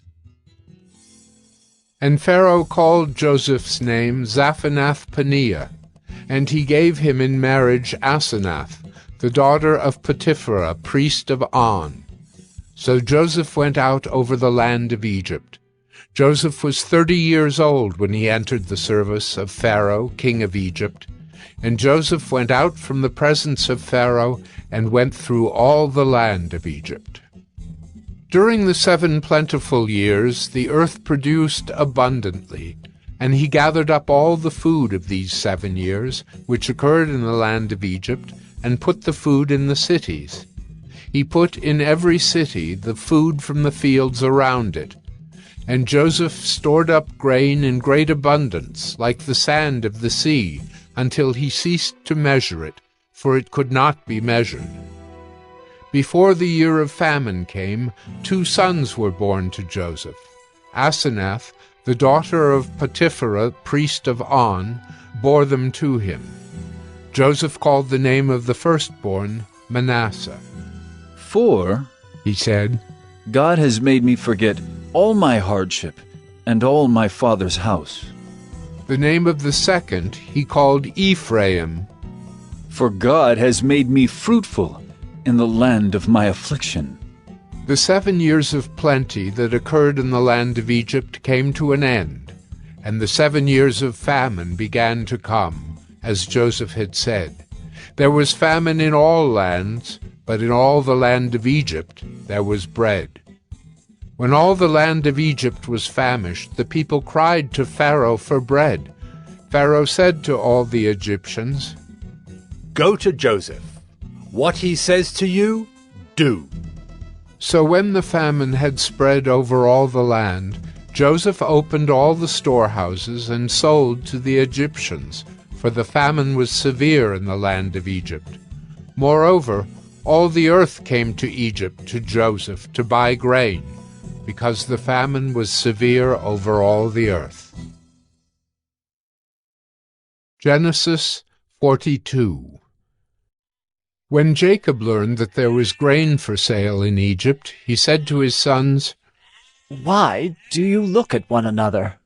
And he said, "Behold, I have heard that there is grain for sale in Egypt. Go down and buy grain for us there, that we may live and not die." So 10 of Joseph's brothers went down to buy grain in Egypt. But Jacob did not send Benjamin, Joseph's brother, with his brothers, for he feared that harm might happen to him. Thus the sons of Israel came to buy among the others who came, for the famine was in the land of Canaan. Now Joseph was governor over the land. He was the one who sold to all the people of the land. And Joseph's brothers came and bowed themselves before him with their faces to the ground. Joseph saw his brothers and recognized them, but he treated them like strangers and spoke roughly to them. "Where do you come from?" he said. They said, "From the land of Canaan, to buy food."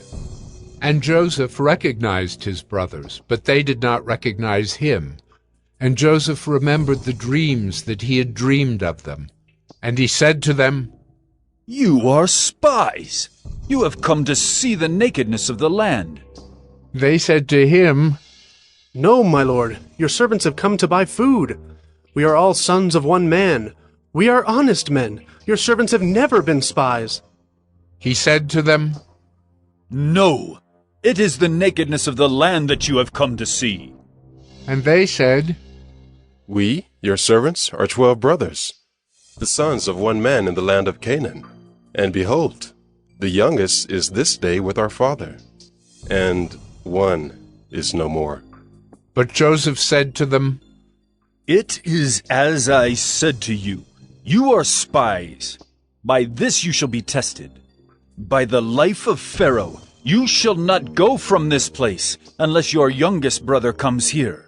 Send one of you, and let him bring your brother, while you remain confined, that your words may be tested, whether there is truth in you, or else, by the life of Pharaoh, surely you are spies."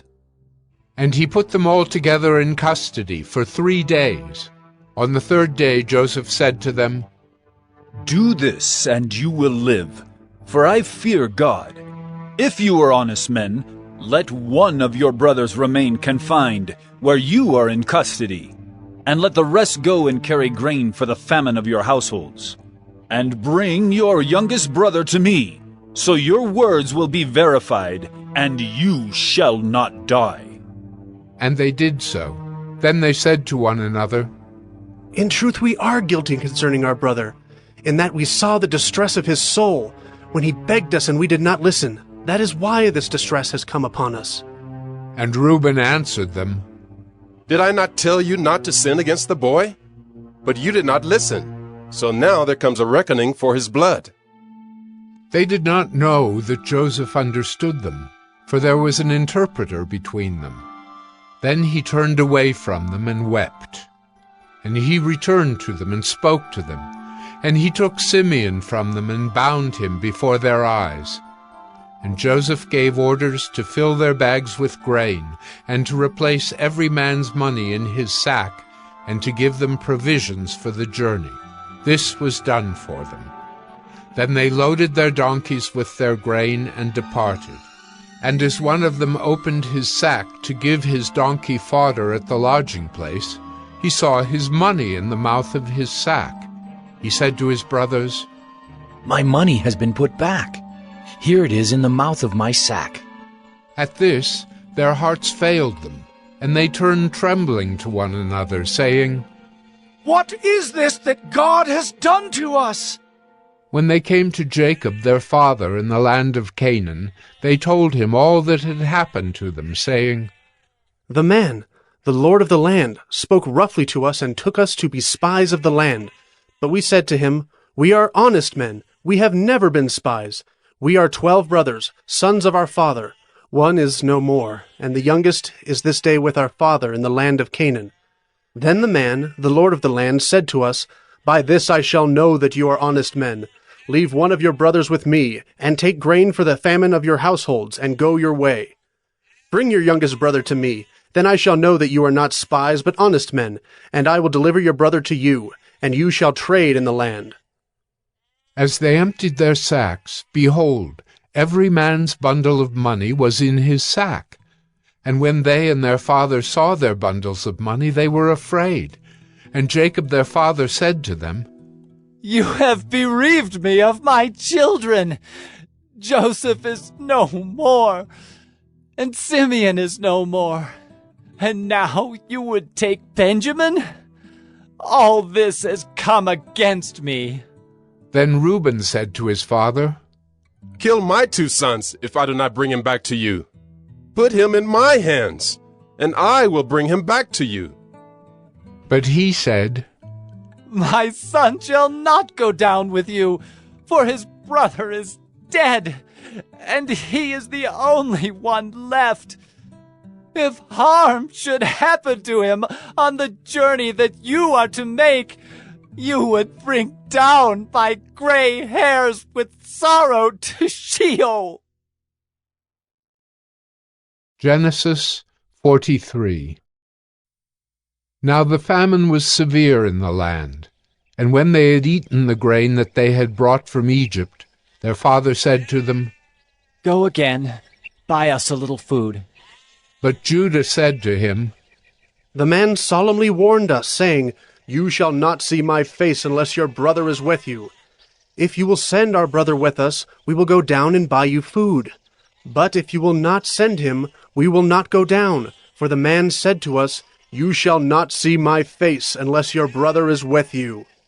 Israel said, "Why did you treat me so badly, as to tell the man that you had another brother?" They replied, "The man questioned us carefully about ourselves and our kindred, saying, 'Is your father still alive? Do you have another brother?' What we told him was an answer to these questions." "Could we in any way know that he would say, 'Bring your brother down'?" And Judah said to Israel his father, "Send the boy with me, and we will arise and go, that we may live and not die, both we and you, and also our little ones. I will be a pledge of his safety. From my hand you shall require him.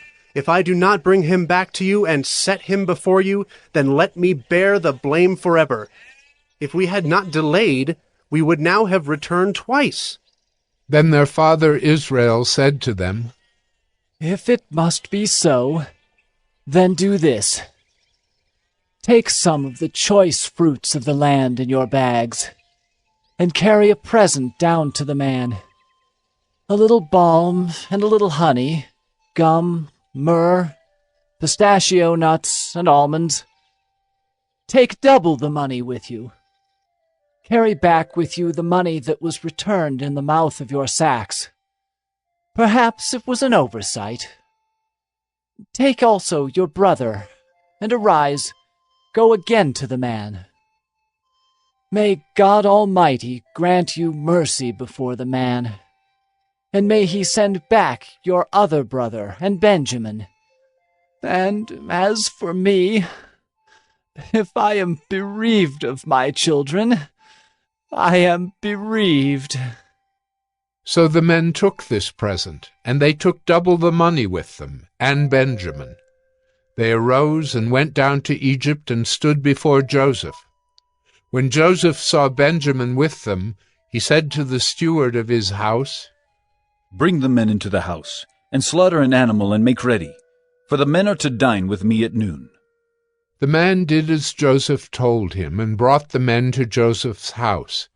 And the men were afraid because they were brought to Joseph's house, and they said, It is because of the money which was replaced in our sacks the first time that we are brought in, so that he may assault us and fall upon us to make us servants and seize our donkeys.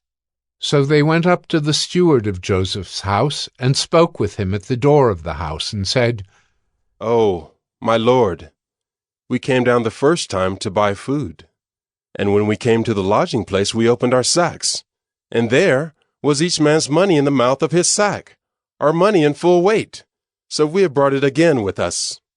And we have brought other money down with us to buy food. We do not know who put our money in our sacks. He replied, Peace to you. Do not be afraid. Your God and the God of your father has put treasure in your sacks for you. I received your money. Then he brought Simeon out to them. And when the man had brought the men into Joseph's house, and given them water, and they had washed their feet, and when he had given their donkeys fodder, they prepared the present for Joseph's coming at noon, for they heard that they should eat bread there.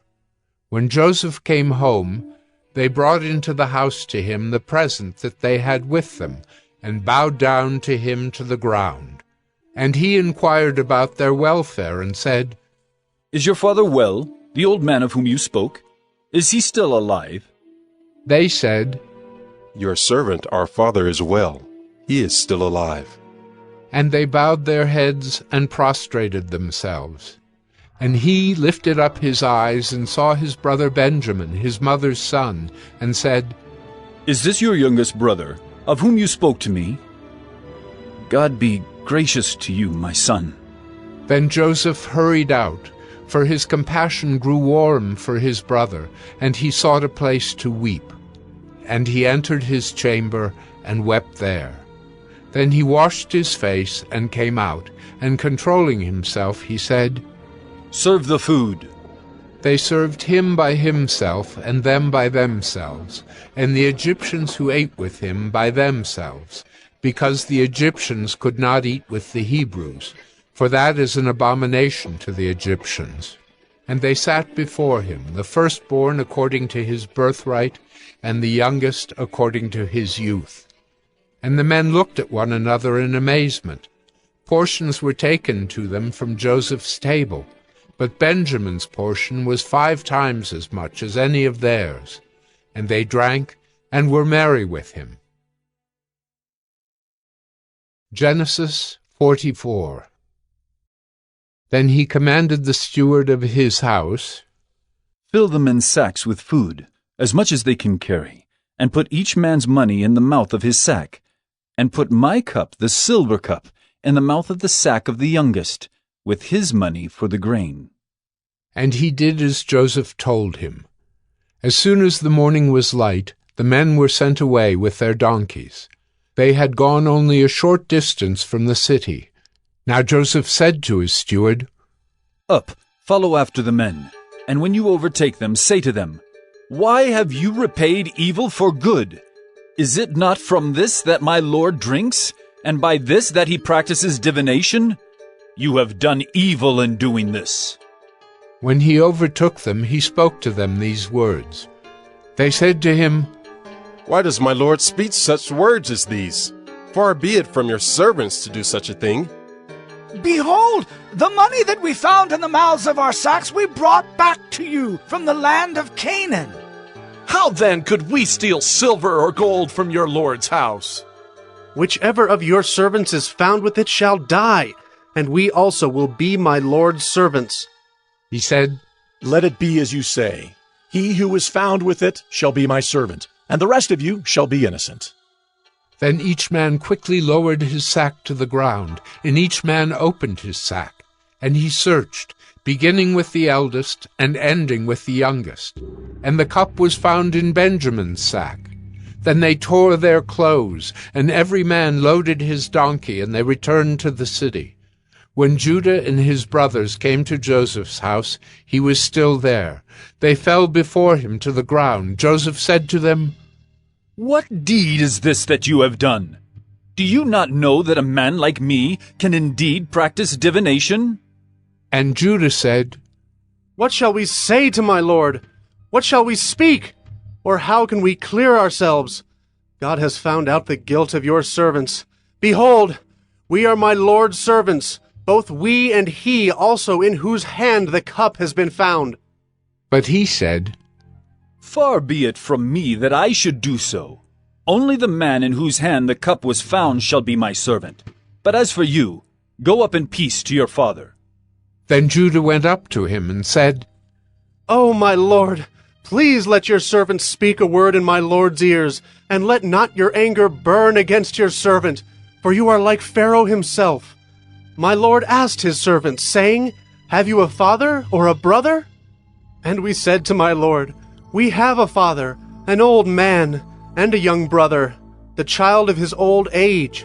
His brother is dead, and he alone is left of his mother's children, and his father loves him.' Then you said to your servants, 'Bring him down to me, that I may set my eyes on him.' We said to my Lord, 'The boy cannot leave his father, for if he should leave his father would die.' Then you said to your servants, 'Unless your youngest brother comes down with you, you shall not see my face again.' When we went back to your servant my father, we told him the words of my Lord. And when our father said, 'Go again, buy us a little food,' we said, 'We cannot go down. If our youngest brother goes with us, then we will go down. For we cannot see the man's face unless our youngest brother is with us.' Then your servant my father said to us, 'You know that my wife bore me 2 sons. One left me, and I said, Surely he has been torn to pieces, and I have never seen him since. If you take this one also from me, and harm happens to him, you will bring down my gray hairs in evil to Sheol.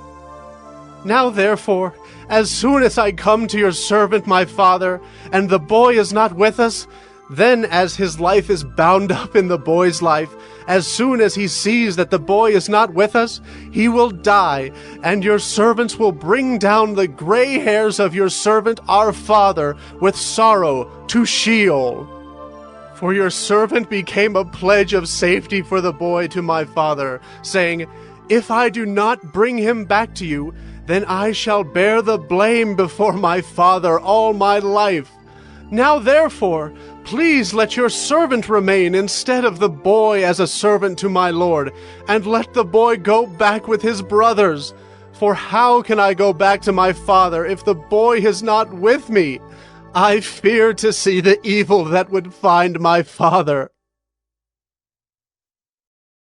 Genesis 45. Then Joseph could not control himself before all those who stood by him. He cried, "Make everyone go out from me." So no one stayed with him when Joseph made himself known to his brothers. And he wept aloud, so that the Egyptians heard it, and the household of Pharaoh heard it. And Joseph said to his brothers, "I am Joseph. Is my father still alive?" But his brothers could not answer him, for they were dismayed at his presence. So Joseph said to his brothers, "Come near to me, please." And they came near, and he said, "I am your brother, Joseph, whom you sold into Egypt. And now, do not be distressed or angry with yourselves, because you sold me here. For God sent me before you to preserve life. For the famine has been in the land these 2 years, and there are yet 5 years in which there will be neither plowing nor harvest. And God sent me before you to preserve for you a remnant on earth, and to keep alive for you many survivors. So it was not you who sent me here, but God. He has made me a father to Pharaoh, and lord of all his house, and ruler over all the land of Egypt. Hurry and go up to my father and say to him, 'Thus says your son, Joseph, God has made me lord of all Egypt. Come down to me, do not tarry. You shall dwell in the land of Goshen, and you shall be near me, you and your children and your children's children, and your flocks, your herds, and all that you have. There I will provide for you, for there are yet 5 years of famine to come, so that you and your household and all that you have do not come to poverty.' And now your eyes see, and the eyes of my brother Benjamin see, that it is my mouth that speaks to you. You must tell my father of all my honor in Egypt, and of all that you have seen. Hurry, and bring my father down here." Then he fell upon his brother Benjamin's neck and wept, and Benjamin wept upon his neck. And he kissed all his brothers and wept upon them. After that, his brothers talked with him. When the report was heard in Pharaoh's house, "Joseph's brothers have come," it pleased Pharaoh and his servants. And Pharaoh said to Joseph, "Say to your brothers, do this. Load your beasts and go back to the land of Canaan, and take your father and your households, and come to me, and I will give you the best of the land of Egypt, and you shall eat the fat of the land. And you, Joseph, are commanded to say, do this. Take wagons from the land of Egypt for your little ones and for your wives, and bring your father and come. Have no concern for your goods, for the best of all the land of Egypt is yours." The sons of Israel did so, and Joseph gave them wagons according to the command of Pharaoh, and gave them provisions for the journey. To each and all of them he gave a change of clothes. But to Benjamin he gave 300 shekels of silver and 5 changes of clothes. To his father he sent as follows: 10 donkeys loaded with the good things of Egypt, and 10 female donkeys loaded with grain, bread, and provision for his father on the journey. Then he sent his brothers away, and as they departed he said to them, "Do not quarrel on the way." So they went up out of Egypt and came to the land of Canaan, to their father Jacob. And they told him, "Joseph is still alive, and he is ruler over all the land of Egypt." And his heart became numb, for he did not believe them. But when they told him all the words of Joseph, which he had said to them, and when he saw the wagons that Joseph had sent to carry him, the spirit of their father Jacob revived. And Israel said, "It is enough! Joseph, my son, is still alive! I will go and see him before I die." Genesis 46. So Israel took his journey with all that he had, and came to Beer-sheba, and offered sacrifices to the God of his father Isaac. And God spoke to Israel in visions of the night, and said, "Jacob, Jacob." And he said, "Here am I." Then he said, "I am God, the God of your father. Do not be afraid to go down to Egypt, for there I will make you into a great nation.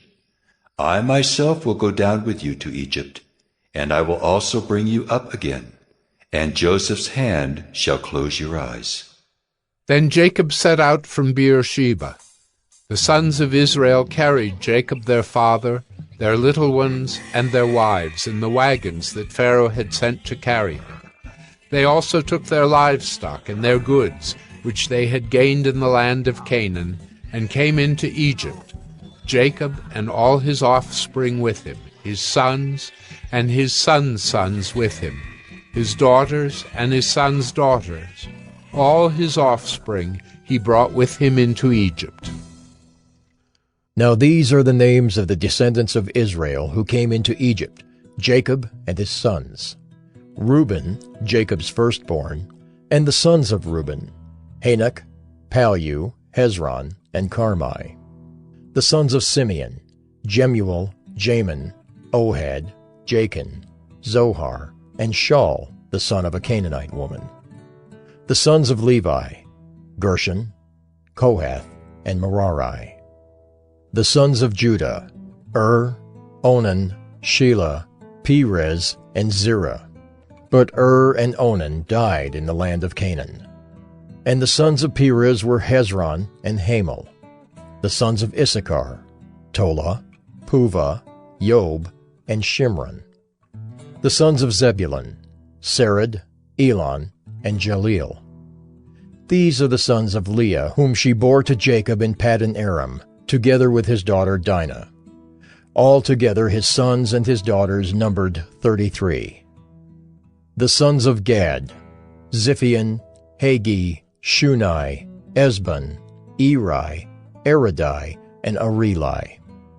The sons of Asher, Imnah, Ishva, Ishvi, Beriah, with Sirah their sister.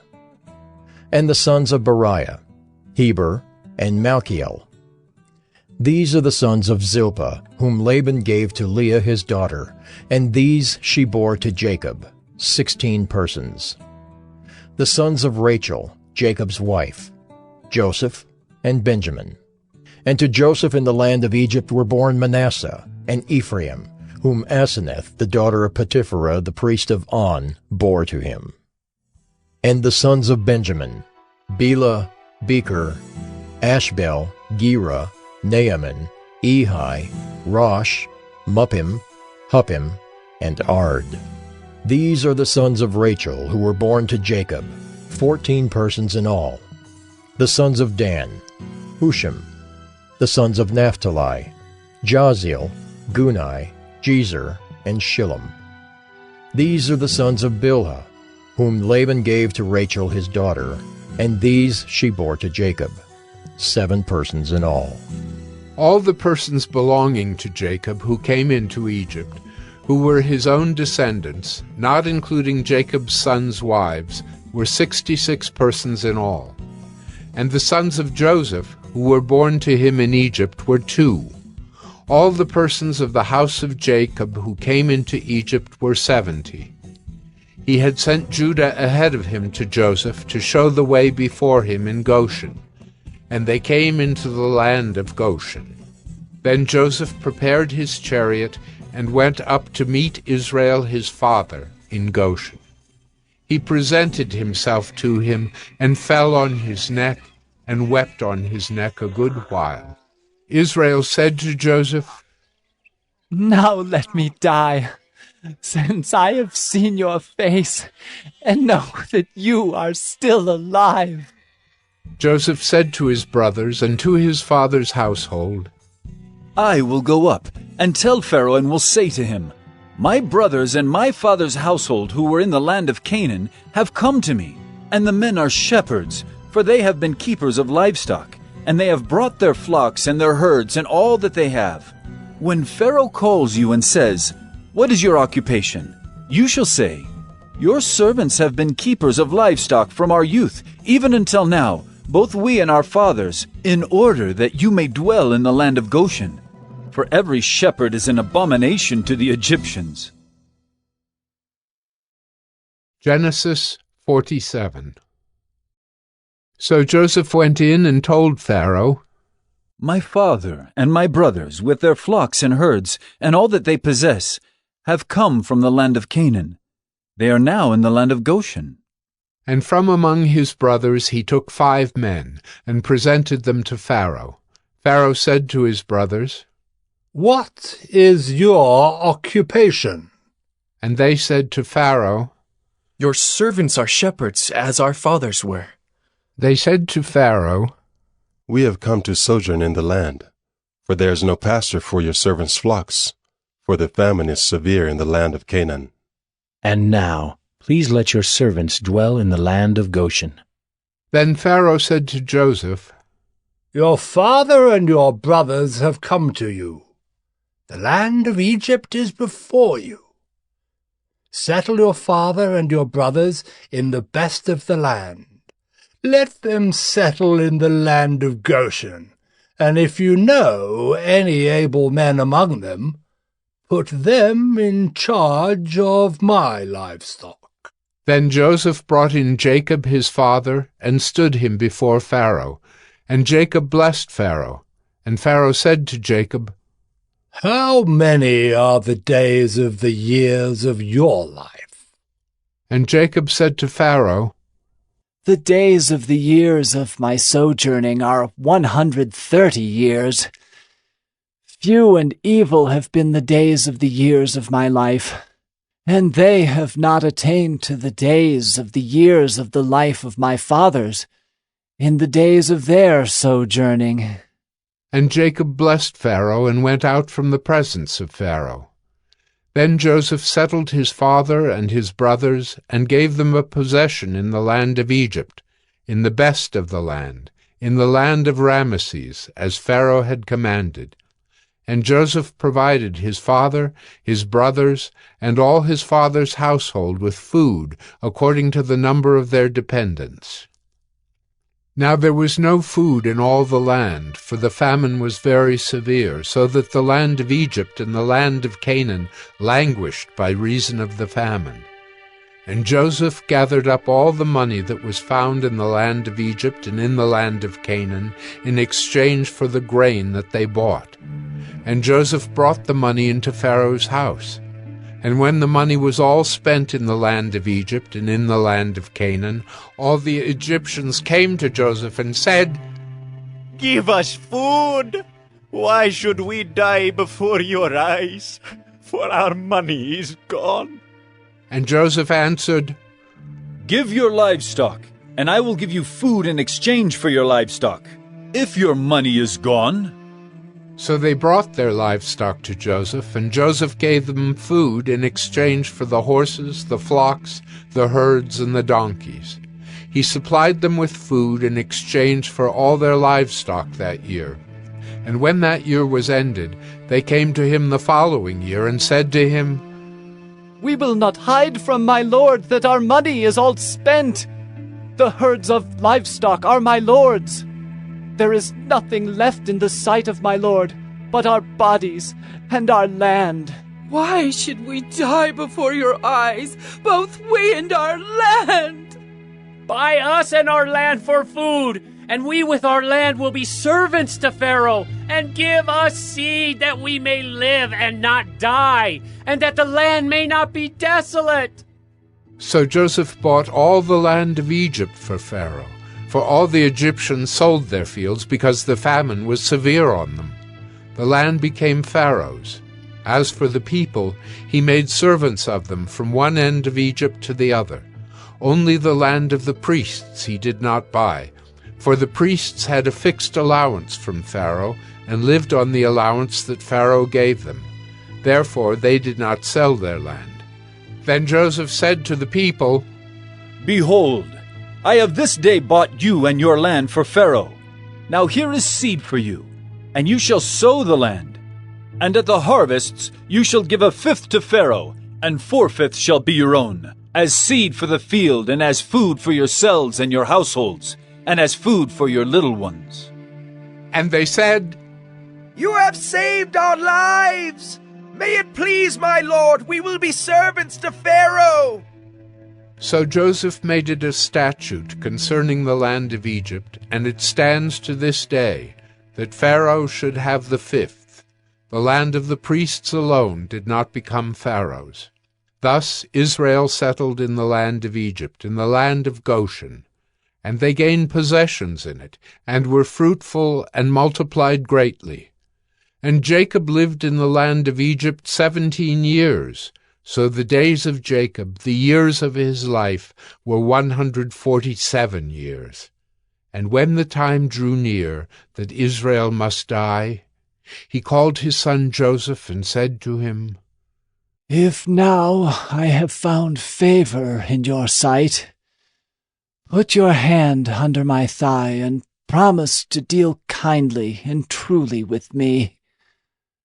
Do not bury me in Egypt, but let me lie with my fathers. Carry me out of Egypt and bury me in their burying place." He answered, "I will do as you have said." And he said, "Swear to me." And he swore to him. Then Israel bowed himself upon the head of his bed. Genesis 48. After this, Joseph was told, "Behold, your father is ill." So he took with him his 2 sons, Manasseh and Ephraim. And it was told to Jacob, "Your son Joseph has come to you." Then Israel summoned his strength and sat up in bed. And Jacob said to Joseph, God Almighty appeared to me at Luz in the land of Canaan, and blessed me, and said to me, Behold, I will make you fruitful and multiply you, and I will make of you a company of peoples, and will give this land to your offspring after you, for an everlasting possession. And now your 2 sons, who were born to you in the land of Egypt before I came to you in Egypt, are mine. Ephraim and Manasseh shall be mine, as Reuben and Simeon are. And the children that you fathered after them shall be yours. They shall be called by the name of their brothers in their inheritance. As for me, when I came from Paddan, to my sorrow, Rachel died in the land of Canaan on the way, when there was still some distance to go to Ephrath, and I buried her there on the way to Ephrath. That is Bethlehem. When Israel saw Joseph's sons, he said, Who are these? Joseph said to his father, They are my sons, whom God has given me here. And he said, Bring them to me, please, that I may bless them. Now the eyes of Israel were dim with age, so that he could not see. So Joseph brought them near him, and he kissed them and embraced them. And Israel said to Joseph, I never expected to see your face. And behold, God has let me see your offspring also. Then Joseph removed them from his knees, and he bowed himself with his face to the earth. And Joseph took them both, Ephraim in his right hand toward Israel's left hand, and Manasseh in his left hand toward Israel's right hand, and brought them near him. And Israel stretched out his right hand and laid it on the head of Ephraim, who was the younger, and his left hand on the head of Manasseh, crossing his hands, for Manasseh was the firstborn.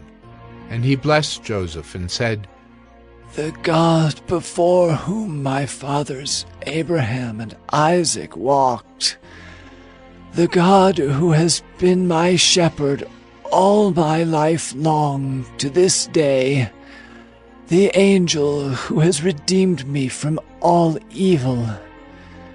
Bless the boys, and in them let my name be carried on, and the name of my fathers Abraham and Isaac, and let them grow into a multitude in the midst of the earth." When Joseph saw that his father laid his right hand on the head of Ephraim, it displeased him, and he took his father's hand to move it from Ephraim's head to Manasseh's head. And Joseph said to his father, "Not this way, my father, since this one is the firstborn. Put your right hand on his head." But his father refused and said, "I know, my son, I know. He also shall become a people, and he also shall be great. Nevertheless, his younger brother shall be greater than he, and his offspring shall become a multitude of nations." So he blessed them that day, saying, "By you, Israel, will pronounce blessings, saying, God, make you as Ephraim and as Manasseh." Thus he put Ephraim before Manasseh. Then Israel said to Joseph, "Behold, I am about to die, but God will be with you, and will bring you again to the land of your fathers. Moreover, I have given to you rather than to your brothers one mountain slope that I took from the hand of the Amorites with my sword and with my bow." Genesis 49. Then Jacob called his sons and said, "Gather yourselves together, that I may tell you what shall happen to you in days to come. Assemble and listen, O sons of Jacob. Listen to Israel, your father. Reuben, you are my firstborn, my might, and the firstfruits of my strength, preeminent in dignity and preeminent in power. Unstable as water, you shall not have preeminence, because you went up to your father's bed. Then you defiled it. He went up to my couch. Simeon and Levi are brothers. Weapons of violence are their swords. Let my soul come not into their counsel. O my glory, be not joined to their company. For in their anger they killed men, and in their willfulness they hamstrung oxen. Cursed be their anger, for it is fierce, and their wrath, for it is cruel. I will divide them in Jacob, and scatter them in Israel. Judah, your brothers shall praise you. Your hand shall be on the neck of your enemies. Your father's sons shall bow down before you. Judah is a lion's cub. From the prey, my son, you have gone up. He stooped down. He crouched as a lion and as a lioness. Who dares rouse him?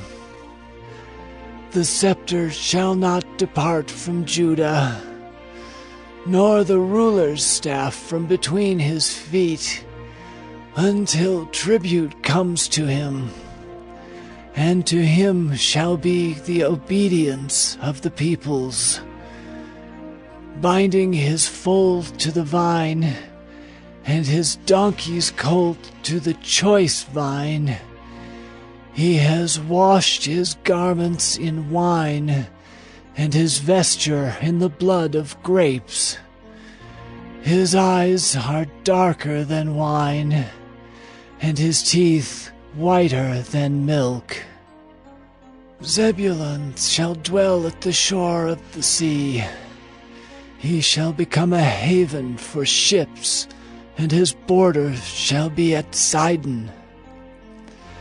Issachar is a strong donkey, crouching between the sheepfolds. He saw that a resting place was good, and that the land was pleasant. So he bowed his shoulder to bear, and became a servant at forced labor. Dan shall judge his people as one of the tribes of Israel. Dan shall be a serpent in the way, a viper by the path, that bites the horse's heels, so that his rider falls backward. I wait for your salvation, O Lord. Raiders shall raid Gad, but he shall raid at their heels. Asher's food shall be rich, and he shall yield royal delicacies. Naphtali is a doe let loose, that bears beautiful fawns. Joseph is a fruitful bough by a spring. His branches run over the wall. The archers bitterly attacked him, shot at him, and harassed him severely. Yet his bow remained unmoved. His arms were made agile by the hands of the mighty one of Jacob. From there is the shepherd, the stone of Israel. By the God of your father, who will help you. By the Almighty, who will bless you with blessings of heaven above, blessings of the deep that crouches beneath, blessings of the breasts and of the womb. The blessings of your father are mighty beyond the blessings of my parents, up to the bounties of the everlasting hills.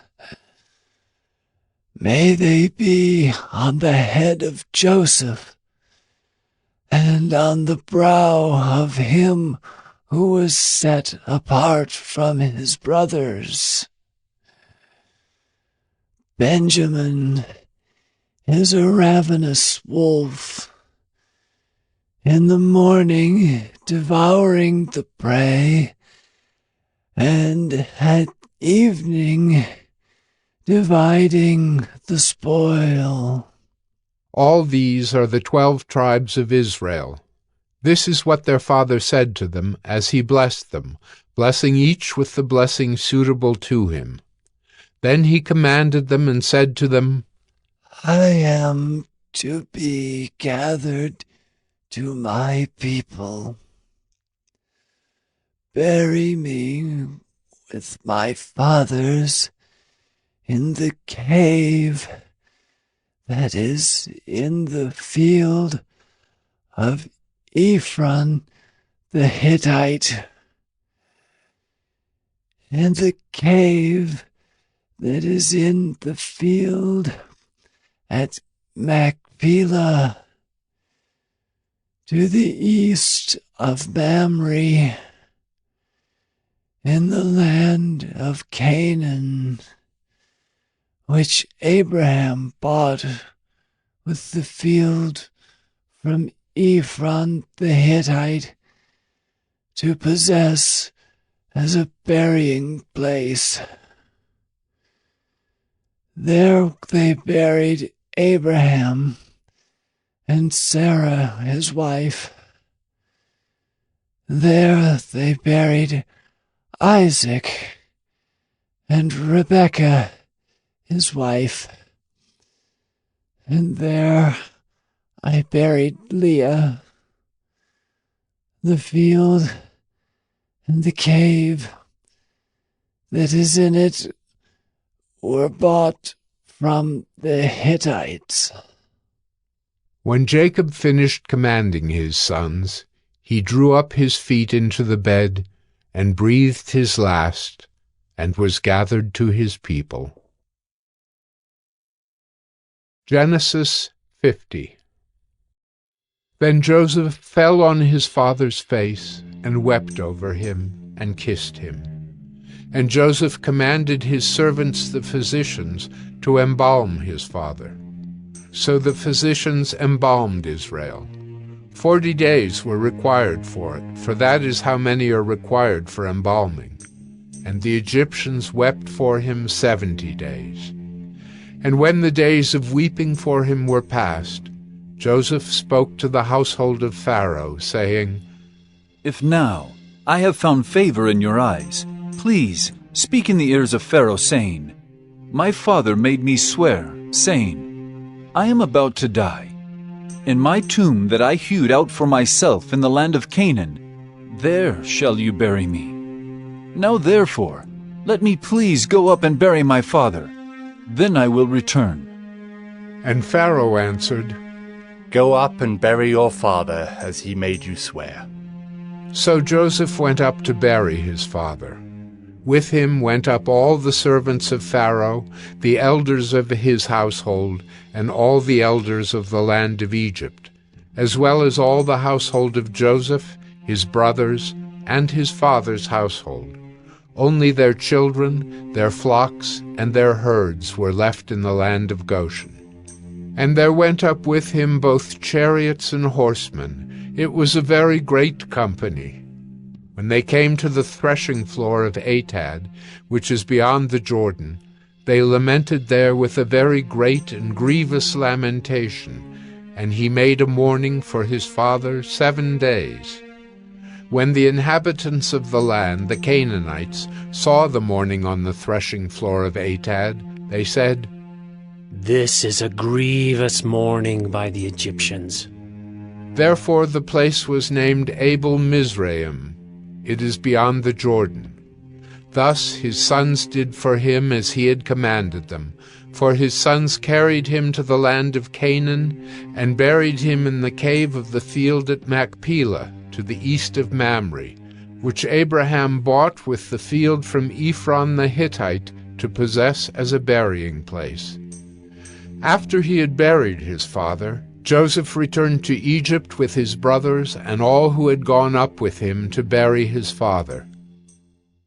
When Joseph's brothers saw that their father was dead, they said, It may be that Joseph will hate us and pay us back for all the evil that we did to him.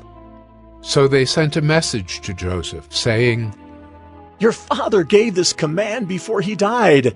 Say to Joseph, Please forgive the transgression of your brothers and their sin because they did evil to you. And now, please forgive the transgression of the servants of the God of your father. Joseph wept when they spoke to him. His brothers also came and fell down before him and said, Behold, we are your servants. But Joseph said to them, Do not fear, for am I in the place of God? As for you, you meant evil against me, but God meant it for good, to bring it about that many people should be kept alive, as they are today. So do not fear. I will provide for you and your little ones." Thus he comforted them and spoke kindly to them. So Joseph remained in Egypt, he and his father's house. Joseph lived 110 years, and Joseph saw Ephraim's children of the third generation. The children also of Machir, the son of Manasseh, were counted as Joseph's own. And Joseph said to his brothers, "I am about to die, but God will visit you and bring you up out of this land, to the land that he swore to Abraham, to Isaac, and to Jacob." Then Joseph made the sons of Israel swear, saying, "God will surely visit you, and you shall carry up my bones from here." So Joseph died, being 110 years old. They embalmed him, and he was put in a coffin in Egypt.